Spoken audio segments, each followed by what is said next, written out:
On Sunday, September 18th, a massive and unprecedented leak hit one of the most anticipated games of the decade. Dozens of video files related to Grand Theft Auto 6 began appearing on fan forum GTA forums, giving the world a first extreme look at Rockstar's next AAA game. The leak has caused a massive fallout, kickstarting a discussion about leaks within the video game industry and how they affect every level of game development. Many videos have appeared on the internet showing glimpses of leaked Grand Theft Auto 6 gameplay and the two playable characters. Obviously I cannot show those leaked pictures or videos here, but I'm here to present you with the up-to-date info of the leak, the information in it and the history of leaks with Rockstar Games. Grand Theft Auto 6 is one of the most highly anticipated games and fans have long been speculating as to how the game might look. There have been tons of rumors about the features of Grand Theft Auto 6, like its setting, the playable characters, combat, and locations, but nothing has been confirmed. All Rockstar has been willing to say is that Grand Theft Auto 6 is in development, and the devs are prioritizing the forthcoming title over Red Dead Online and GTA Online. That is why it recently went on a massive hiring spree and shifted resources from the latter two games to develop Grand Theft Auto 6. Since the final confirmation, fans have been theorizing about the upcoming title and what to expect from it. Some say GTA 6 will be set in the 80s, while others believe the game's events might occur in the modern era. Nonetheless, some videos have surfaced that, if legitimate, answer a few of these burning questions about GTA 6. If legit, these videos confirm the rumor that GTA 6 will have two protagonists, including one female, and both are relatively young. As per these leaked clips, the male character is called Jason, while the female is named Lucia. The most popular GTA 6 leaked video shows a robbery where the female character tries to rob a restaurant by threatening the customers at gunpoint. The same video ends with the police chasing the player, and GTA's iconic wanted level star appears in the top right corner of the screen. Meanwhile, another clip shows the male protagonist sitting in a car and trying to do a drive-by shooting. Most of these videos are very short, with less than a minute duration. The most notable Grand Theft Auto 6 leaked video shows Jason hiding behind a truck and an NPC trying to shoot him. Jason is also seen trying to steal a lot of cash and a dirt bike from a cargo ship container, which could be part of a mission in the upcoming Rockstar Games title. Another video shows Jason walking around and trying to purchase clothing in a store. Going by the comments, fans are very excited after looking at these GTA 6 leaked videos and are hoping for the best. Rockstar is known for making its games incredibly realistic, and gamers are hoping for nothing less. Fans appreciated the realistic gameplay of Red Dead Redemption 2, and many are optimistic about the same from Grand Theft Auto 6. Rockstar officially announced the next Grand Theft Auto game on February 4, 2022, in a press release. Before the announcement, Rockstar mainly discussed the ongoing success of Grand Theft Auto 5 and GTA Online, both of which were receiving next-gen updates. While undoubtedly still popular, continuing to hype a decade-old game was wearing thin for some fans, and the announcement of the next GTA game felt long overdue. However, with the announcement coming from a press release with no additional materials, it seemed that GTA 6 was still early in development. Rockstar parent company Take-Two Interactive and its CEO Strauss Zelnick followed up by saying more of GTA 6 would be shared on Rockstar's schedule. GTA Forums is one of the most popular online discussion boards to talk about all things Grand Theft Auto. On September 18th, it became an unexpected home to leaked assets from the still-in-development Grand Theft Auto 6. The leaks quickly spread to other social media sites like Twitter and YouTube. Various clips, with unfinished assets, showed off several elements of the game in development, including parts of the world, gunplay, and NPC AI. The clips also seemingly confirmed some rumors about GTA 6 that were already spreading online, such as the existence of male and female protagonists. The leak was from a user named TipoTuberHacker, who also claimed to be the same person who hacked the ride-hailing app Uber earlier this month. There are over 90 videos and source codes were hacked and leaked. Hacker also shared what looks to be various GTA 6 assets and code from the game. The hacker responsible for the massive Grand Theft Auto 6 leak is reportedly trying to negotiate a deal with Rockstar Games and Take-Two Interactive. The GTA 6 leaker first requested to get in touch with someone at Rockstar Games or Take-Two Interactive. The leaker revealed that they received 3,000 Telegram messages, and posted an image with emails from YouTube of the videos being taken down. The hacker claimed that they have the source code and assets of GTA 5 and GTA 6. Before stating that they want to negotiate a deal. The hacker that stole Rockstar's source code for GTA 6 denies that they sold Grand Theft Auto 5's source code. The leaker, who goes by Teapot, told his followers on the website GTA Forums that all source code and assets for GTA 5 are available, along with GTA 6 docs. Speak me in DM, they then added, no offer under 5 figs. While specific details haven't been provided, the hacker appears to be claiming that they also stole the Grand Theft Auto 5 source code alongside that of Grand Theft Auto 6. In follow-up reporting, Twitter user and Rockstar Intel reporter Videotech shared a transaction record showing that an amount equaling $100,556.81 in Bitcoin was recently sent to an unknown wallet. Videotech claimed that this transaction was evidence that someone just bought GTA 5's source code for $100,000. It isn't clear how Videotech knew the transaction was tied to the Grand Theft Auto 5 source code. It's also worth noting that Videotech has since put their Twitter profile on private mode. It should be noted that Teapot has since been contacted regarding whether they sold Grand Theft Auto 5's source code for $100,000, and they denied it. In a DM, Teapot stated, "No, that wasn't my wallet." In other words, the Teapot says the transaction cited by Videotech was not with them. Tom Henderson is reporting that the Teapot has confirmed that the transaction didn't go through their wallet. They could, however, be lying. Cryptocurrency wallet ownership can't be verified except by the owner.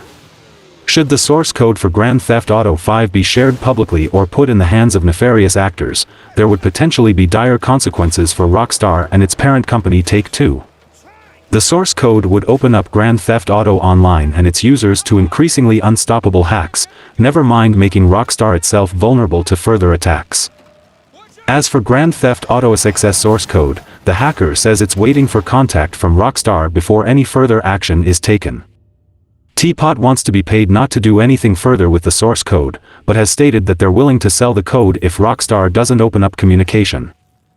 This is obviously just the start of what's become a major disaster for Rockstar and an industry controversy the likes of which haven't been seen in years. Rockstar Games has officially acknowledged and issued a statement regarding the massive Grand Theft Auto 6 leaks that took place over the weekend. While there was no doubting the authenticity of these GTA 6 leaks, many were looking to the company and how it would react. In general, the message from the studio indicates it is extremely disappointed in this happening but doesn't surprisingly anticipate any longer-term effects. This situation is ongoing, but by all accounts, the source code has not been sold yet. Forums, where the hacker has been active, have been removed, the hacker's accounts have been deleted, and their position may have been compromised by another hacker. In other words, Rockstar Games may already be onto them, but it's hard to say for sure. This message from Rockstar Games is a sullen word from the company. It reveals that it does not anticipate any long-term impact on its online services like GTA Online, nor to the development of ongoing projects like GTA 6. Not to cast doubt on an already troubled situation, but this may also just be corporate speak to assure consumers and stockholders. After all, if GTA 5's source code ends up in the wrong hands, the online component could be flooded with hackers and cheaters in theory. The same security issues could plague GTA 6 if it gets out too. But, hopefully, Rockstar is looking for the culprit and is looking to maintain its current status quo. The message ends with the expressed intent to keep working on the next Grand Theft Auto game, while also stating that it looks forward to properly introducing everyone to the game when it's ready. Game development takes years, so to have such behind-the-scenes details leak online isn't the best way to reveal a game. But hopefully, that doesn't take away from Rockstar's eventual reveal. Rockstar also thanks everyone and its fans for their support during this time. Unfortunately, those who have shared sympathy for Rockstar devs whose work has leaked online in an incomplete state may be overwhelmed by those criticizing the footage, which doesn't make sense. The game is nowhere near done. These unfounded critiques have even spilled over from the GTA 6 leaks to games like Saints Row, and it's a bad situation made worse in a lot of ways. But, hopefully, Rockstar is able to come out of this better, and when the game is revealed, the self-dubbed aggrandizing of a game in development can realize just how much work goes into it. It seems Rockstar and Take-Two are pushing back against the leaker who recently posted around 90 clips of the upcoming Grand Theft Auto 6. It seems that Grand Theft Auto 6's publisher Take-Two is fighting to get as much of this footage removed from the internet as possible. Already, content showcasing the leaks on YouTube has been hit with DMCA takedowns, and now the person who first leaked the content has had all of their posts removed from GTA forums, which also deleted the thread containing the leaked information in compliance with a request from Rockstar and Take-Two. While some gamers are glad to see an early look at Grand Theft Auto 6, many are concerned this will have serious effects on the game's future, including the potential delay of whatever release date Rockstar had planned. Take-Two has reportedly allocated a budget of as much as $2 billion for the highly anticipated Grand Theft Auto 6. Rockstar Games hasn't revealed any details about GTA 6, only confirming that the game is currently in development. However, it is rumored that the game will include single-player DLC, something which its predecessor did not feature due to the success of GTA Online. GTA 6 has yet to attract a release date, but the game is reportedly due out no earlier than 2025, with development having been rebooted back in 2019.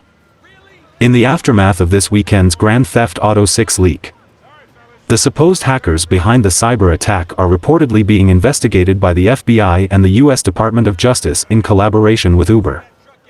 The ride-sharing company was hit by a similar cybersecurity breach this weekend and is working with the authorities to find the hacking group Lapsus Dollar, believed to be responsible for this weekend's Grand Theft Auto 6 leaks and attack on Uber. Uber believes that hacking group Lapsus Dollar is behind both attacks, evidenced by the similar tactics employed to break into each company's network and the string of security breaches of Microsoft and Nvidia that the hacking group has claimed responsibility for this. Uber's recent blog post states that the company is working with the FBI and the U.S. Department of Justice to locate the hacker or hackers in question and bring them to justice. Earlier this year, 7 people affiliated with Lapsus Dollar, ages 16 to 21, were arrested in the UK following the previously mentioned hacks on Microsoft and Nvidia. According to the BBC, the hacking group is believed to be based out of South America, only growing more prominent as time goes on. The recent Grand Theft Auto leaks may be one of the most famous security breaches the group has done, given its spread on social media. However, previous hits on Samsung, Okta, and Cisco have been enough to put the group on multiple cybersecurity radars well before this most recent string of attacks.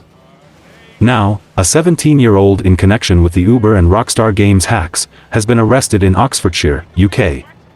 According to reports, the arrest came out as a collaboration between UK's National Cyber Crime Unit and the FBI.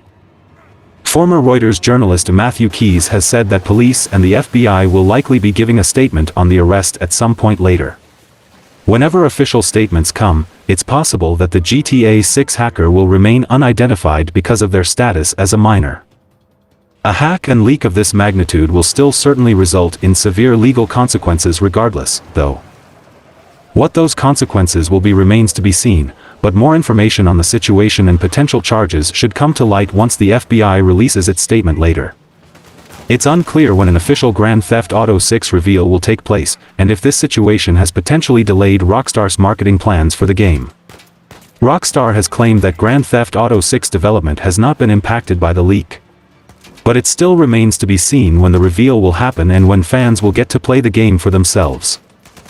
Developers of multiple big titles have been showing off early footage of their games following the major leaks at Rockstar. One of the biggest leaks in recent gaming history broke over the last few days when footage of Grand Theft Auto 6 was shown online after a hacker infiltrated Rockstar systems.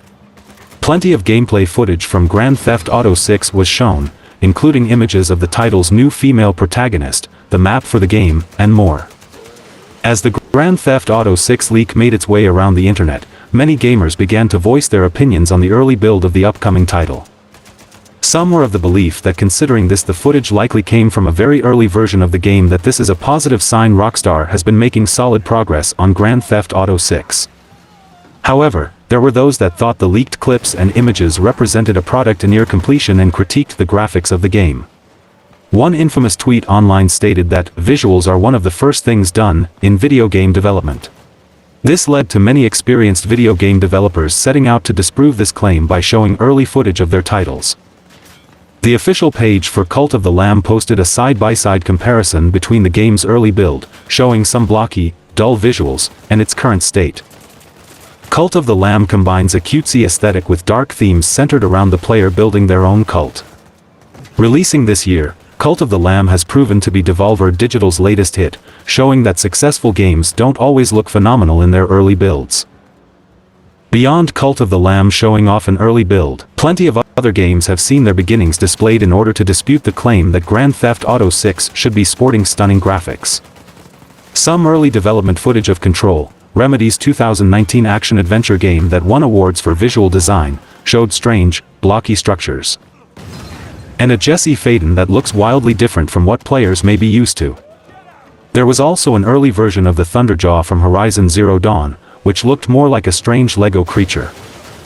While these early development clips and images show that graphics are not the thing that is first finished in game development, this hasn't made the Grand Theft Auto 6 leaks any easier on Rockstar. Leaks are common in the gaming industry, and Rockstar is not immune to them. This is not the first time the company has suffered leaks, and it has a long history of leaks with both the Red Dead series and the GTA series. Rockstar is one of gaming's biggest companies, and it earned its reputation through decades of delivering industry-defining titles. Despite developing some of the most highly anticipated titles in gaming, Rockstar has generally been quite good at preventing too much of its work from prematurely escaping into the wild. This is noteworthy when one considers that the company has 8 studios around the world. And the thousands of employees spread across them often collaborate on larger projects such as Red Dead Redemption and GTA 5. To do this, the company has gone to great lengths, sometimes even inconveniencing its employees. It has been reported that employees are not allowed to keep cell phones at their desks, and they have to be locked up during the day. However, it has also been reported that this rule has been revoked following the company's push to drastically change its internal work culture. The company has also benefited from having Take-Two Interactive's power and influence to help it. And the gaming giant Take-Two has gone so far as to hire private investigators to prevent Borderlands 3 leaks. Despite how hard Rockstar tries to prevent them, leaks still occur. Usually, it is difficult to initially determine which leaks are real and which are fake, as the company's popular games tend to attract tons of rumors. Nevertheless, some leaks have been proven to be true, including a particularly notable one that affected Red Dead Redemption 2 before its launch. In 2016, 2 years before RDR2's release, the game's map was released, and it is shockingly similar to the final map that gamers received. Minor facts vary, such as St. Denis being named New Bordeaux, though the map remains fairly accurate. The leak was a big one because the large bodies of water let gamers know that water traversal via swimming and boats would be likely. It also revealed the various environments that gamers would explore, including snow-capped mountains and waterlogged swamps. Closer to the game's release, it experienced yet another leak, and this time it featured an even more detailed map. This leak was a bit harder for Rockstar to prevent, as it came from pictures the leaker took of the game's official German guidebook. Through this leak, it was all but confirmed that Red Dead Redemption's map would be making a return, which was meant to be one of the game's big reveals. There have been plenty of rumors claiming to reveal information about Red Dead Redemption 3 or an upcoming Red Dead Redemption remake. However, none of them have been confirmed by Rockstar. Grand Theft Auto is no stranger to leaks, which is not surprising, as the franchise continually has the attention of the gaming world. This was the case with Grand Theft Auto 4, which had its official map leaked a few weeks before the game's release in 2008. Although fans already knew that the game was visiting Liberty City, the leak gave them a better idea of what to expect. For the most part, Rockstar managed to avoid too many leaks for Grand Theft Auto 5, and while some leakers did make claims about the game that turned out to be true, many of them could have been lucky guesses. It appears that Grand Theft Auto 6 will not be spared from significant leaks. For years there have been rumors swirling about what could be the most highly anticipated title in gaming, but in recent months the claims have been coming from more trustworthy sources. GTA fans will be familiar with the leaks from industry insider Jason Schreier, who claimed that the upcoming game will be set in a fictionalized version of Miami and that the game will feature a couple that takes inspiration from Bonnie and Clyde. Schreier's claims have not been officially confirmed, but they were given much more weight with recent leaks that are purported of an early build of GTA 6. As reported, the protagonist is a Latina female, although there is also a playable male protagonist named Jason. The expansive leak features numerous videos, including one that shows Jason and Lucia robbing a diner. Schreier has claimed that the leak is real and that it may be one of the biggest in gaming history. It appears that Rockstar's woes are far from over, as the leaker could potentially have source code for GTA 6 and 5. Despite its statement regarding the leaks, Rockstar Games is still likely going to face many branching consequences when it comes to its work on GTA 6 and the company's internal policies. The hacker claims that they got access to the videos and the game's source code by phishing a Rockstar Games employee and then grabbing links and documents from their Slack account. Known Bloomberg reporter Jason Schreier followed up with the developer confirming the Grand Theft Auto 6 leak is real, and that it will be a nightmare for the company to deal with. While the immediate to long-term consequences can vary, it's possible that the internal policy at Rockstar Games will change as a result. For example, there could be fewer job listings for WFH positions in the future. And current work-from-home benefits for developers could be partially revoked or revised to prevent similar issues from ever arising again. This doesn't necessarily apply to Rockstar Games alone. But it could become the spark that ignites an industry-wide shift in WFH policies and the best practices for sharing work with fellow developers online way beyond Grand Theft Auto 6.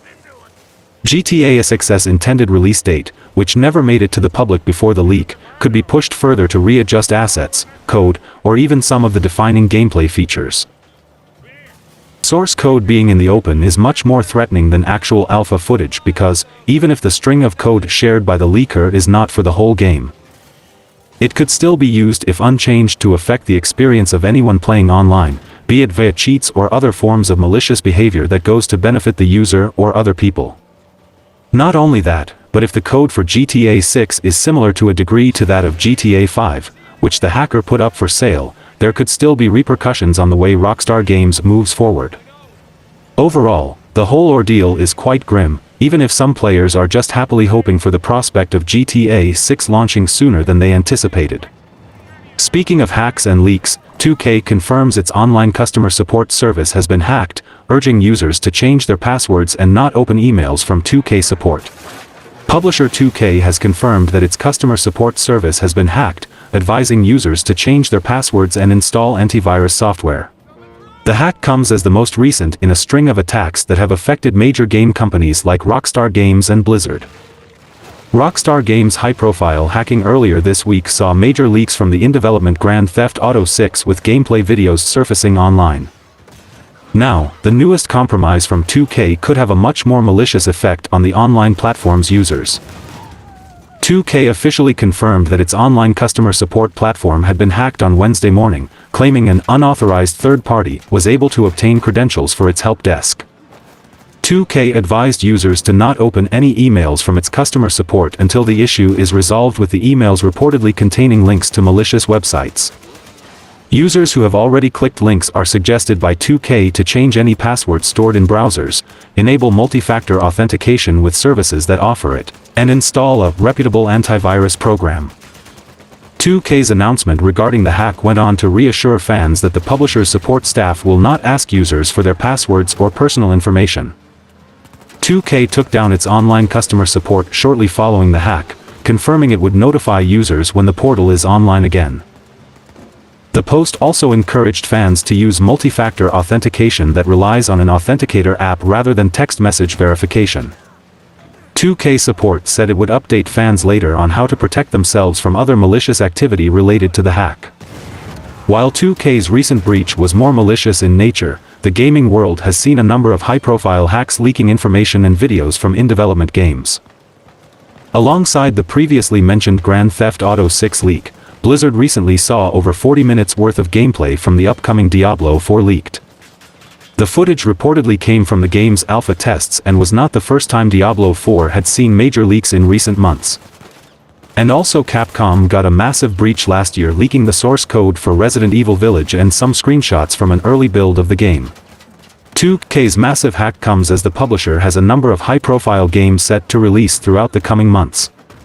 2K Sports saw the launch of NBA 2K23 in September as the newest installment in the annual basketball franchise, with golf game PGA Tour 2K23 set to come next month.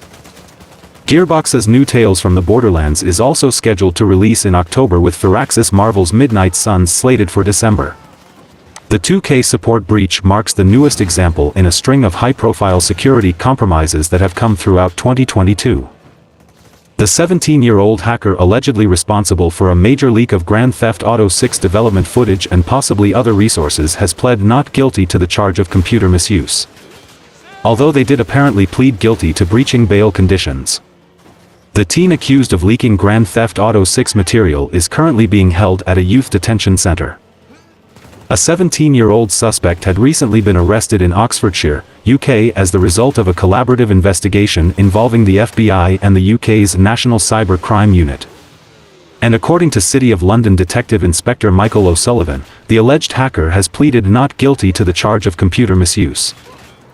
The suspect did, however, plead guilty to breaching bail conditions set by an earlier arrest, and the then 16-year-old hacker was part of a group of individuals arrested under suspicion of hacking major companies such as Microsoft. As a minor, the Grand Theft Auto 6 hacker's identity will likely stay concealed.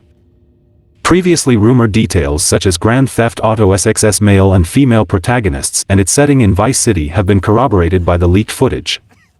Although there will certainly be plenty of game left to discover once Grand Theft Auto 6 finally releases in the coming years.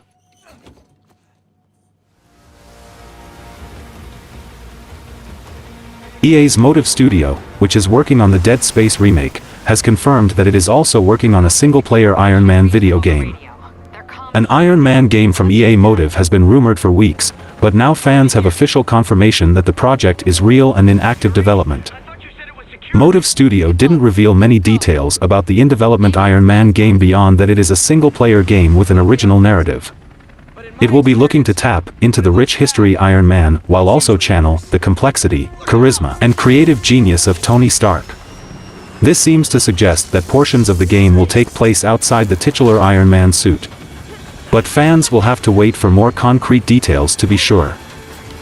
Right now, the Iron Man video game is said to be in the pre-production phase, so it may be quite some time before fans see anything more substantial on the project. Motive is currently working on the Dead Space remake, set to launch in January of next year. And so it makes sense that the studio would be more focused on promoting that than this Iron Man game that is likely years away from release. An interesting tidbit in the announcement was that Iron Man is the first of several new games that are being made in collaboration between Marvel and Electronic Arts. As it so happens, a single-player Iron Man game wasn't the only Marvel title rumored to be in development at EA. In fact, we know that rumors have also claimed that EA is working on an open-world Black Panther video game as well. Previously, EA Motive has worked on both Star Wars Battlefront 2 and Star Wars Squadrons. While a galaxy far, far away might not immediately connect to Tony Stark, looking at the systems implemented into those Star Wars games shows what fans can expect from the upcoming Iron Man game. Star Wars Squadrons and Star Wars Battlefront 2 both involved players flying around in TIE fighters, X-Wings, and plenty of other fast-paced vehicles. Star Wars Squadrons especially was built around the player controlling their starfighter, and so Motive had to get its flight mechanics right for that game. With experience in creating fast-paced flight mechanics that allow players to rush through the air in calculated maneuvers and for them to slow the pace down a bit in order to blast their enemies, EA Motive could bring this knowledge over to its work on the Iron Man game, giving players a movie-like experience as they soar overhead. Something that the Iron Man game definitely needs to get right is how it handles the motion of the suit. If it feels too slow or clunky, players won't feel like they're taking on the role of Iron Man. Apart from hopefully getting the flight of the Iron Man suit right, something else that Motive can take from its previous Star Wars games is the combat. In both Star Wars Squadrons and Star Wars Battlefront 2, combat can be incredibly chaotic, with a lot of explosions and effects going off at once. Even in a single-player experience, Motive could use this chaotic nature of action to its benefit, shoving the player into intense scenes and having them try to navigate through them. While there are certainly different tones and atmospheres between a Dead Space title and one featuring Iron Man, that does not mean that Motive's next game couldn't have an impact on its Iron Man project. It isn't likely that Tony Stark will be facing off against any necromorphs in the near future. But the suit mechanics the Dead Space remake uses could certainly come in handy when designing another protagonist who wears a lot of metal.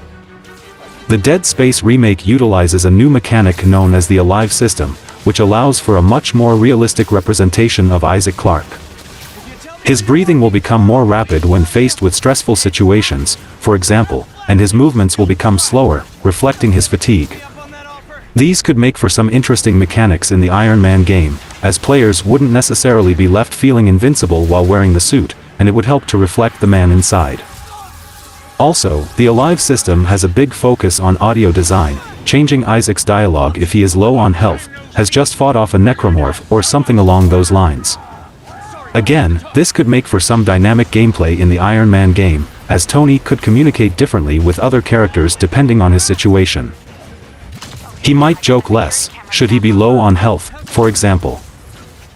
A version of this system was put into Marvel's Spider-Man, and it changed Peter's lines if he was partway through a web sling or in the middle of combat. Apart from the work on its recent games, there is some experience within Motive Studio on Marvel titles in particular. The development team for the new Iron Man game is being headed by Motive executive producer Olivier Preux, who previously worked on Marvel's Guardians of the Galaxy. One of 2021's sleeper hits, Guardians of the Galaxy is a unique Marvel game, and one that Motive's Iron Man project should seek to follow. While there were flying sequences in Marvel's Guardians of the Galaxy, the features from that game fans will likely want to see in the new Iron Man title are the humor and strong focus on narrative. It is likely that Preux was put at the forefront of the Iron Man project to ensure it takes more from Marvel's Guardians of the Galaxy than it did from the panned Marvel's Avengers game. One of the most defining features of Iron Man is his diverse catalog of armored suits. Iron Man and Dead Space would not likely share much else in common besides Tony's suits and Isaac's rigs, but that is a wonderful foundation that Motive could build from. These suits of armor are an extension of Tony and, while each has a distinguished look or color, they are also equipped with unique armaments and capabilities. Tony is encased in the armor and able to fly, charge repulsor blasts, or fire mounted turrets and guided missiles, for example. In making these features succinct, something to consider is sound design. Jet propulsion and unibeam repulsors are highly distinct in sound design, which is an area of expertise that Motive has a particular competency in. Motive previously developed Star Wars Battlefront 2 and Star Wars Squadrons, both of which have incredible sound design that immerses players in the Star Wars universe. Motive's accessibility features and all the emergent detail it is putting into Dead Space would be great to witness in an Iron Man game, so hopefully the rumor of its development is true. An Iron Man game has been cancelled before, but what Motive achieves with Dead Space may establish it as the perfect developer for the task. As Marvel's gaming ventures continue to grow with the most recent announcement of EA Motive's Iron Man project, developers should pay attention to these earlier games to take inspiration from, especially in the case of Spider-Man and its customization. While Marvel games have been far more successful in recent years, some still show signs of stumbling at the starting block. Meaning EA Motive and others need to learn from the wins and losses with the likes of Guardians of the Galaxy, Marvel's Avengers, and of course Spider-Man. The latter, as one of Marvel's more successful solo superhero games, is a good template to start from. When trying to find a blueprint for the perfect superhero game, Marvel's Spider-Man likely springs to mind. The 2018 PlayStation exclusive received praise for everything from the visuals, gameplay, combat, and traversal to the story and customization options. Insomniac Games seemed to know exactly what people wanted from a single-player Spider-Man experience. And the game is able to confidently swing between a narrative-driven experience and an open-world sandbox with ease. Traversal is a particular highlight, with many praising Spider-Man's smooth, fluid mobility when zipping and diving across New York skyscrapers. With traversal being such an important part of Iron Man's repertoire too, it is crucial that EA Motive sticks the landing with this aspect. The very nature of Tony Stark's Iron Man suits demands unhindered freedom for the player to traverse whatever environment they find themselves in. Thanks to Stark's powerful jet thrusters, he is able to propel himself in any direction at lightning-fast speeds, while also being able to hover on the spot. The open-world environment in Marvel's Spider-Man would seemingly be a perfect fit for Iron Man, too. While having a strong narrative to propel the action forward will likely be high on the developer's agenda, it should not come at the expense of Iron Man's freedom to explore. It would be anticlimactic to give Iron Man awesome flight mechanics, but not the freedom of a sandbox to use them in. Combat is an area where the two games could drastically differ. Spider-Man's Arkham-inspired free-flowing combat is fast and reactive, with an emphasis on getting right up in the enemy's face. While Iron Man is no slouch in hand-to-hand combat, the majority of his offensive prowess comes from various forms of firepower built into his suits, meaning combat will likely offer the player more ranged options. Spider-Man did many things right by the fan-favorite web-slinger, such as the game's actual web-slinging traversal mechanics to nuanced character development. But one of its other standout features was the availability of different Spider-Man suits. Through spending in-game tokens or completing story missions, the suits offered not just an homage to classic comic and film interpretations of the character but also gave players bonuses. If Iron Man is to succeed where its previous solo games had fallen short, then customization needs to be a priority for the player. At their core, Spider-Man and Spider-Man Miles Morales offered players the choice of which suits they wanted to play as with optional suit mods. The fundamental function of these was to allow players to modify and create Spider-Man suits that fit their playing styles. Whether it was to go hard and fast into fights or beef up their defensive capabilities to make combat a little easier. Alongside these mods were special abilities unique to certain suits. Some were useful, like Spider-Man's signature advanced suit allowing for a faster charge of focus, while others are more tributes, like the vintage comic book suit adding snappy quips during combat. Besides adding a level of variety to the game to ensure every player could feel that they had agency in how they played. Both Spider-Man and Spider-Man Miles Morales had their suits' origins rooted somewhere in Marvel history. It's an ingenious way of providing players some diversity while simultaneously acknowledging the character's lore, giving even the most veteran and nostalgic players something to be happy about. Suits appeal broadly from MCU fans with the Stark or Iron Spider suits, while others drew from the comics with the vintage and 2099 suit. And even comical nods to the Fantastic Four with the Bagman suit that's appeared once or twice. Though fans are excited to see one of Marvel's most popular superheroes getting their own solo game, Iron Man has had a checkered history of previous games. EA Motive, therefore, has a significant challenge ahead if it's to ensure its Iron Man can improve upon its predecessors. But while this would mean striking the ideal balance for mechanics such as free roam flight to engaging combat, mirroring Spider-Man's customization options would be an easier step to take. It'll be relevant both for in-game abilities and for paying homage to the equally long legacy of different suits Stark has donned over the years. Arguably, the ability to modify Iron Man's suits makes more sense for the character than Spider-Man.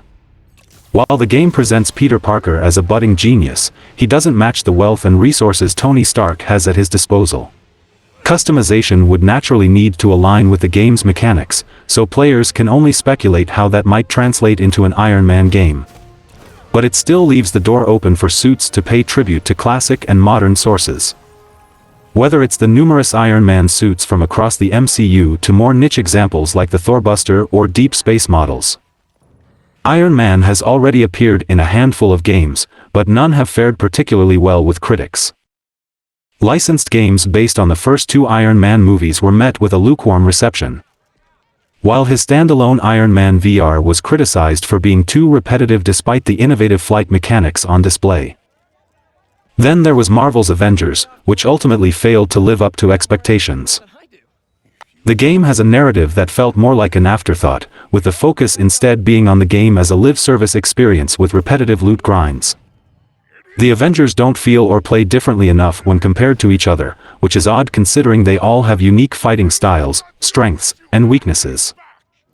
Iron Man isn't poorly done compared to other teammates in the game, but the level design doesn't favor verticality. With most levels being enclosed arenas that don't fit with Iron Man's penchant for flight. To its credit, the game does present Stark with a range of combat abilities accommodating both long and short range. While he is far from the worst thing about the game, playing as him in Marvel's Avengers just doesn't give the player that feeling of becoming Iron Man. It doesn't help that the game has no strong antagonist for Stark to face off against.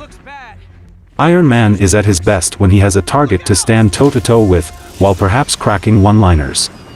The upcoming Iron Man game needs to feature a strong villain, or cast of villains, who are able to match Stark both physically and intellectually, and push him to his limits as Thanos did during Avengers: Infinity War.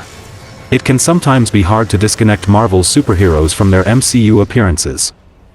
The actors portraying them have inevitably made it difficult for fans to see other takes as definitive, but the best Marvel games, such as Marvel's Spider-Man and the more recent Guardians of the Galaxy, are able to carve out their own versions of these heroes.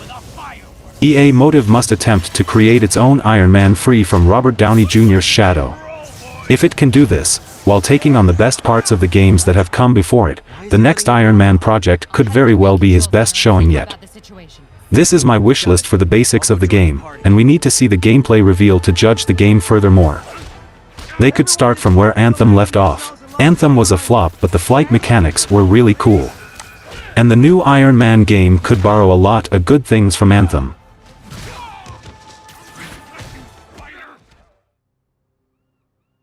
.343 Industries founder and studio head Bonnie Ross is leaving the company and the Halo franchise.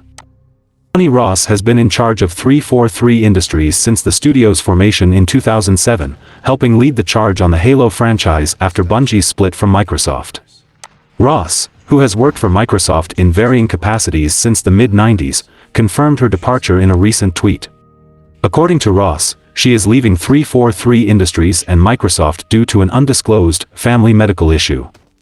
Originally, Ross wanted to stay with 343 until Halo Infinite released its big winter update on November 8, but she has decided to leave 343 sooner than expected. In her tweet, Ross thanked the Halo community and said she is proud of the work that everyone has done on games like Halo Infinite and Halo the Master Chief Collection, as well as projects like the Halo TV series on Showtime. 343 Industries is shaking up its leadership in the wake of Ross' departure from the company. As revealed in a report by Windows Central, Pierre Hintze is 343's new studio head. Brian Koski and Elizabeth Van Wyck have also been promoted to new roles, with Koski now the GM of franchise and Van Wyck overseeing business and operations. Ross' departure from 343 Industries is unlikely to have an immediate impact on franchise plans. After all, 343 already detailed Halo Infinite's big winter update, which includes the long-awaited introduction of campaign co-op and Forge mode, and it has also revealed its Season 3 roadmap. Unless plans change, fans can count on Halo Infinite Season 3 kicking off in 2023 with the content that has already been revealed in the roadmap. Considering this, it may be a year or more before Hintze's vision for Halo Infinite and the Halo brand in general become more apparent. Leadership at Halo Infinite developer 343 Industries appears to be in flux as another lead member of the development team reportedly departs from the studio. The departure comes just days after co-founder Bonnie Ross announced her own departure from the Halo Infinite development studio. A new report by Windows Central reveals David Berger, the lead developer for Halo Infinite's Slipspace engine, is leaving 343 Industries. Berger led technical development in the mainline Halo series for several years, including Halo 4, Halo 5, and Halo Infinite. Berger also worked on classic Xbox titles such as MechWarrior and 2 Human. Although the departure has not been directly confirmed by Microsoft or 343 Industries, sources close to Windows Central claim Berger's departure is accurate. The staff departures come 2 weeks after 343 Industries announced its updated Halo Infinite roadmap, which includes the cancellation of the local split-screen feature for campaign co-op.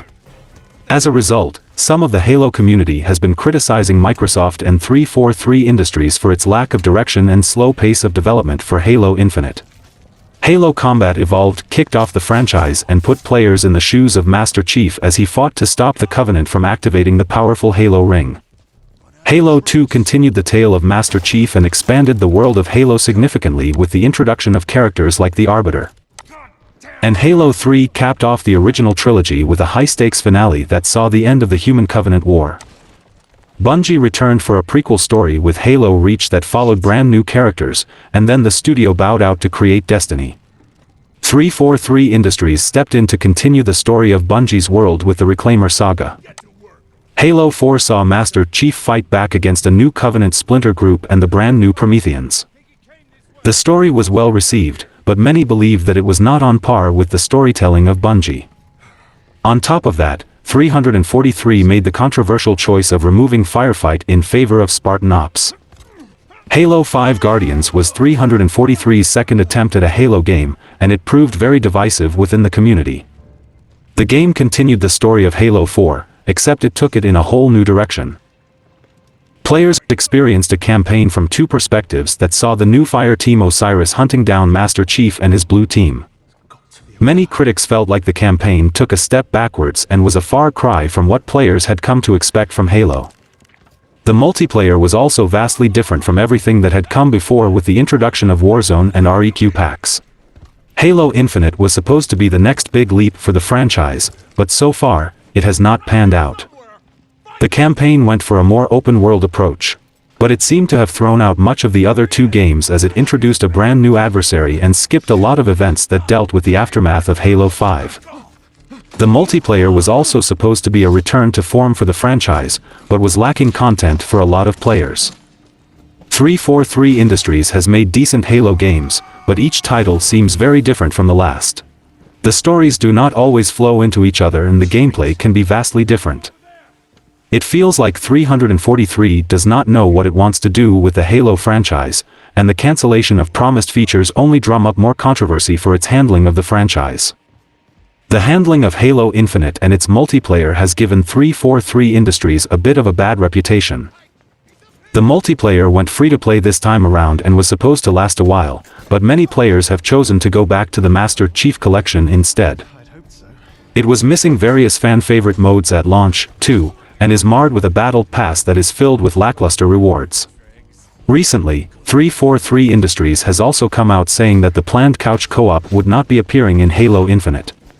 One of the best parts of Halo games was being able to play with friends from the comfort of the couch, and Halo Infinite was supposed to be getting that feature. The feature has been in almost every single Halo title, but it will not be making an appearance in the latest one. Cancellation of features, the uncertain direction of the story, and the lack of many staples of Halo have all tarnished the overall brand for many. Players just want to experience the glory days of Halo, and 343 Industries does not seem to be giving them that feeling. 343 Industries needs to right the ship, or fans will continue asking for Microsoft to find someone who can. Halo is dead right now, and it will not be an easy task to resurrect it from hell. Speaking of departures, Deviation Games has announced that co-founder Jason Blundell is leaving the company. In 2021, ex-Treyarch developers Jason Blundell and Dave Anthony united to found Deviation Games and quickly announced that the studio was commencing work on a groundbreaking, all-new IP in collaboration with PlayStation. Unfortunately, nothing has thus far materialized of the project and very little has been said until now.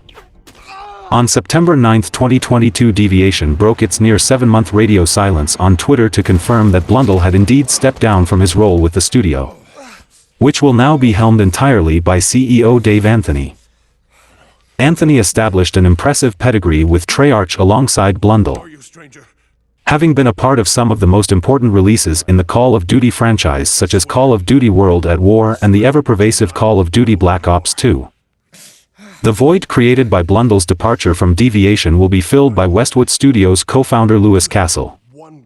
Castle's name is often most closely associated with the classic Command & Conquer strategy game franchise. And this outside perspective may substantially reshape whatever the studio is currently working on. Most of the high-ranking staff seem to have experience with big-budget shooters, and Castle's experience in other genres could potentially shift the trajectory of the title's development in a new direction. Deviation Games began production on its new PlayStation-affiliated IP in late December, so Blundell's influence on the final product will likely be minimal. With that in mind, it will likely be quite some time until fans hear anything concrete about this upcoming project. It's also worth noting that, a Call of Duty veteran with 13 years of experience at Treyarch, Blundell was, in particular, renowned for his influence on the franchise's Zombies mode. It's not inconceivable that the groundwork laid in part by Blundell will bear some similarities to the Call of Duty games he worked on in the past. In fact, given Microsoft's recent acquisition of Activision, Sony and PlayStation may be gearing up for a competing series to debut once Xbox finally claims Call of Duty as a console exclusive. Xbox's Phil Spencer has claimed that Call of Duty will remain a cross-platform title for 3 years to come, though. If Sony hopes to successfully establish a competing FPS franchise after the plug is pulled, then development should begin immediately. And a team of experienced ex-Call of Duty devs should handle its creation.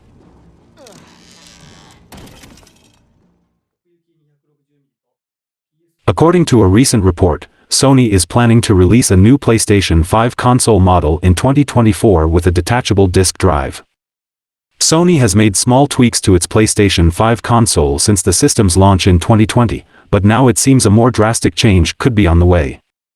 As reported by reputable leaker Tom Henderson, Sony may be preparing a new PS5 console for release around September 2024. In terms of power, fans can expect this new PS5 console to be about the same as the other models on the market, but the detachable disc drive will be its defining feature. This supposed digital-only PS5 console will reportedly be sold on its own as well as in a bundle with the disc drive. The disc drive itself is expected to be sold separately, so those with existing PS5 Digital Edition consoles should also be able to use it as well. The report claims that existing PS5 consoles will be completely replaced by this new model. So we may get to a point where PS5 Digital Edition consoles are effectively the only choice available to consumers. Aesthetically, it's believed that this new PS5 console will look similar to the ones that are currently available, but it's expected to be slimmer and lighter. And could use a 5nm chip instead of the 6nm one they are currently using, which could help the company increase production to 20% more. The move away from having a console with a built-in disc drive will undoubtedly be a hugely controversial decision on Sony's part.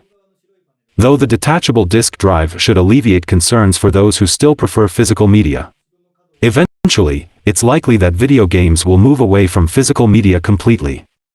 Sony and Microsoft have both released video game consoles that are digital only, with Microsoft's Xbox Series S filling that role and Sony's existing PS5 Digital Edition console doing the same. Video game sales are increasingly digital, and at some point down the line, one would think that video game sales are going to be 100% digital. For now, though, there are still many consumers who prefer physical media, and so the detachable disc drive would cater to their needs. The disc drive could also be helpful for those that have a PS5 Digital Edition console but have built up a library of physical PS4 games that they can't use on their system, but will now be able to if they buy the disc drive.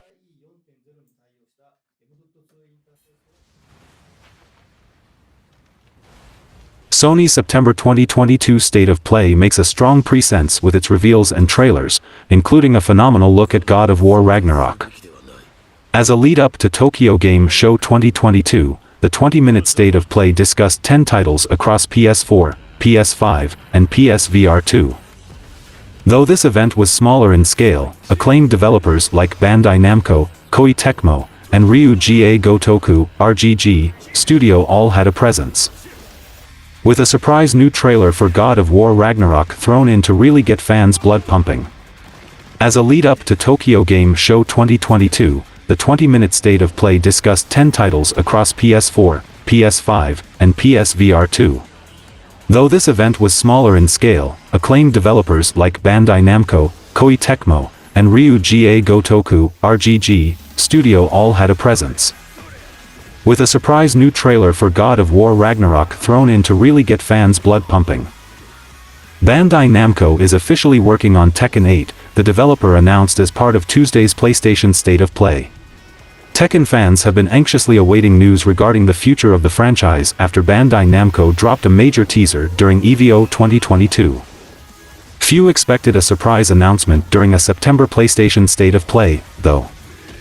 Those fans likely won't complain too much, now that it's clear Tekken 8 will be arriving before long. The Tekken 8 teaser shown during EVO 2022 didn't give away much. The fans were pointed to the screen above the EVO stage where an 8-second video played. The video starts with a clip from the original Tekken where Kazuya throws his father, Heihachi, off a cliff and then turns toward the screen and smirks.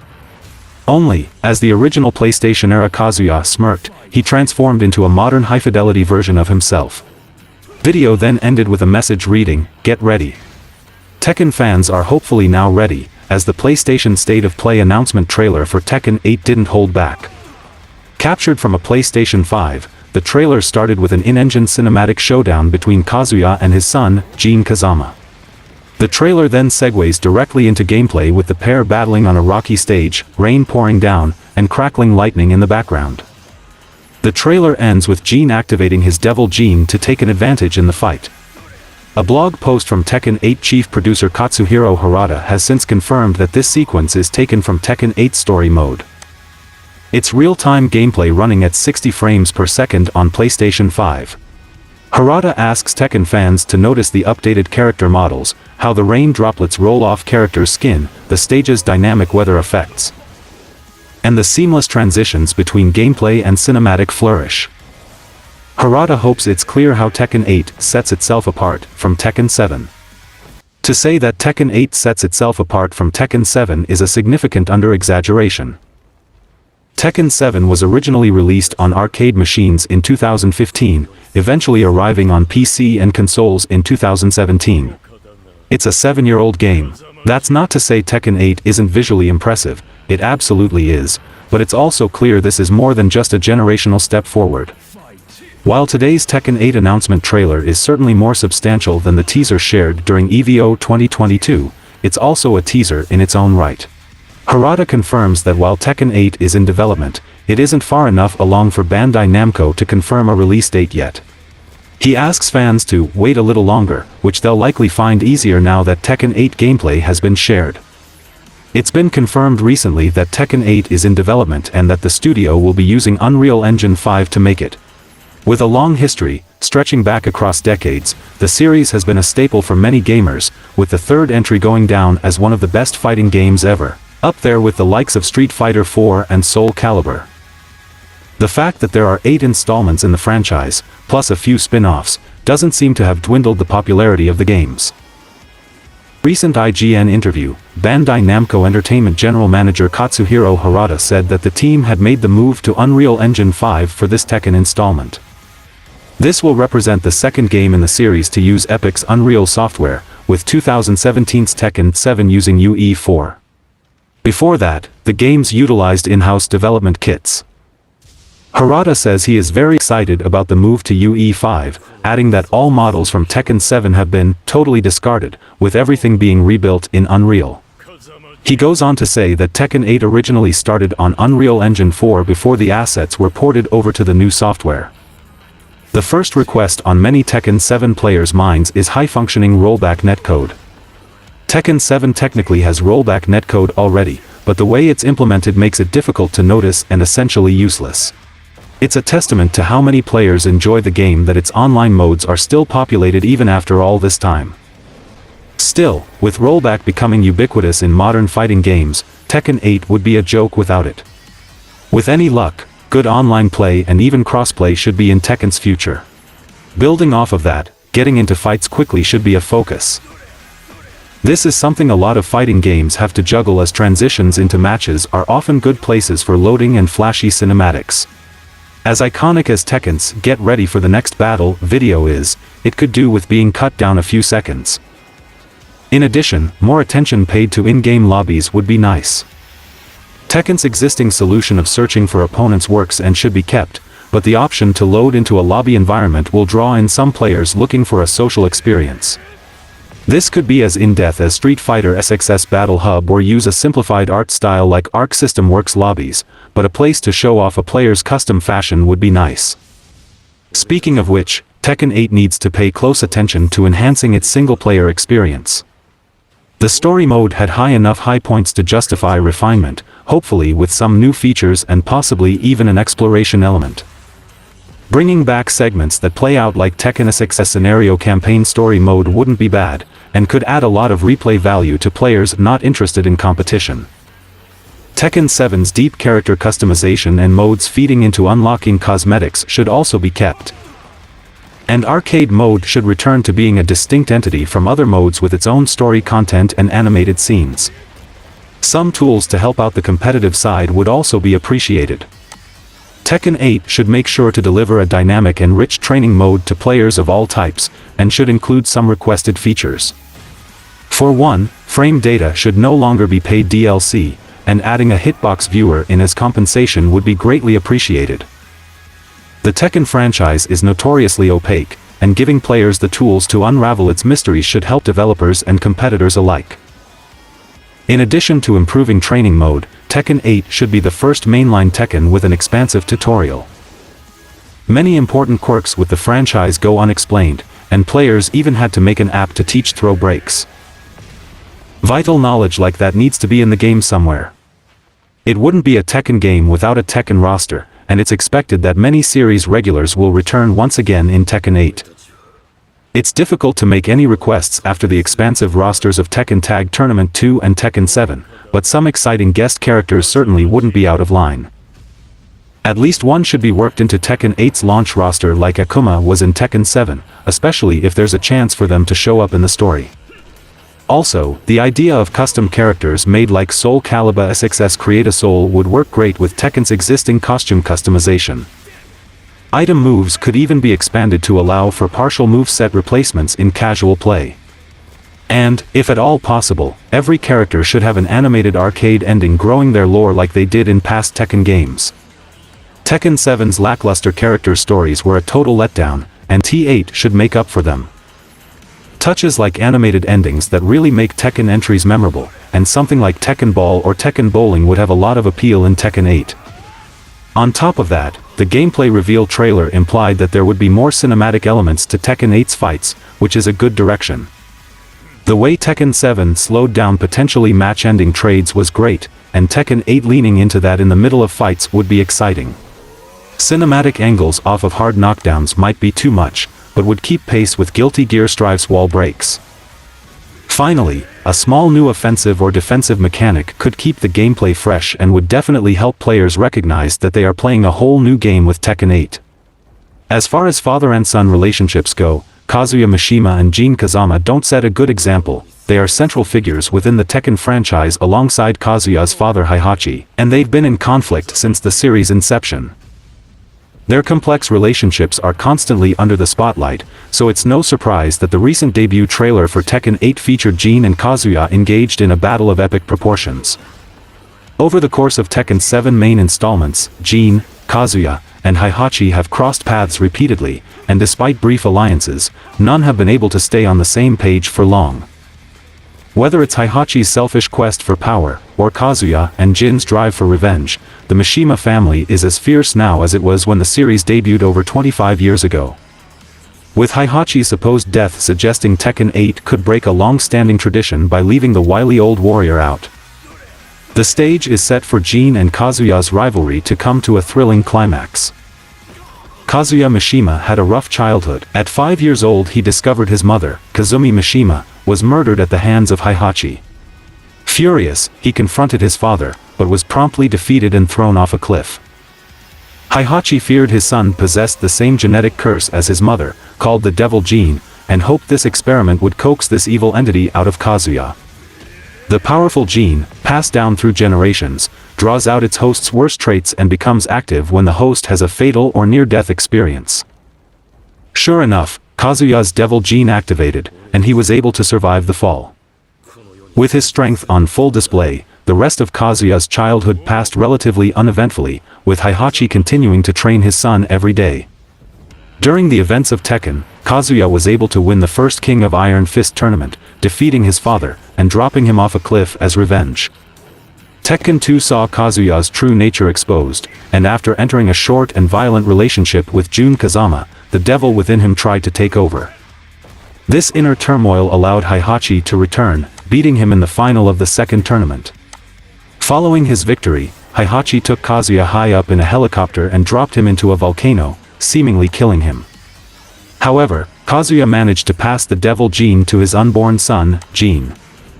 Immediately after Jin Kazama's birth, his mother June began a reclusive lifestyle for them in the mountains to hide from the wrath of Kazuya.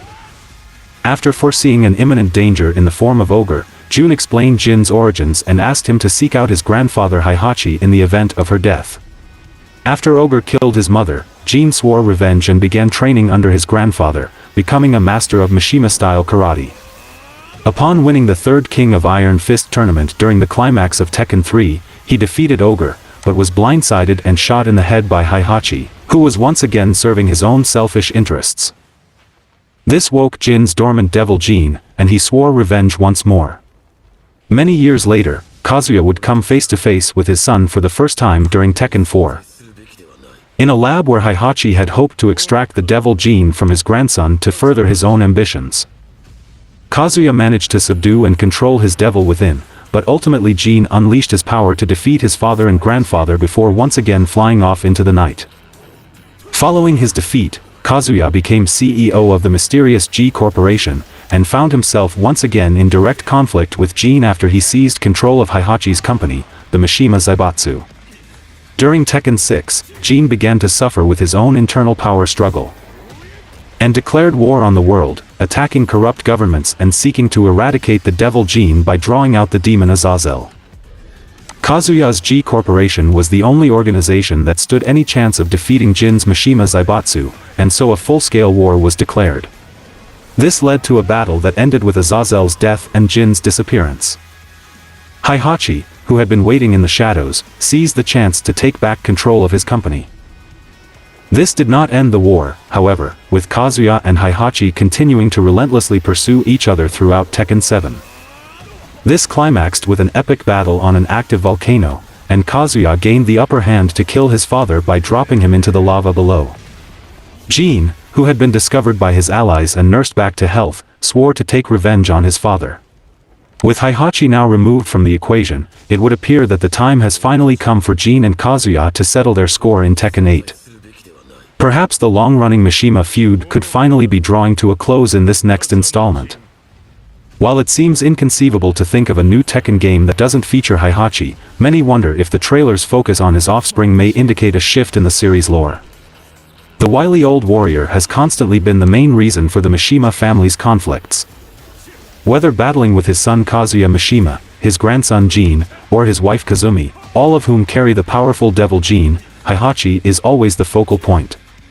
He has sought to learn more and experiment with this devil gene numerous times throughout the series, with a complete disregard for his loved one's safety.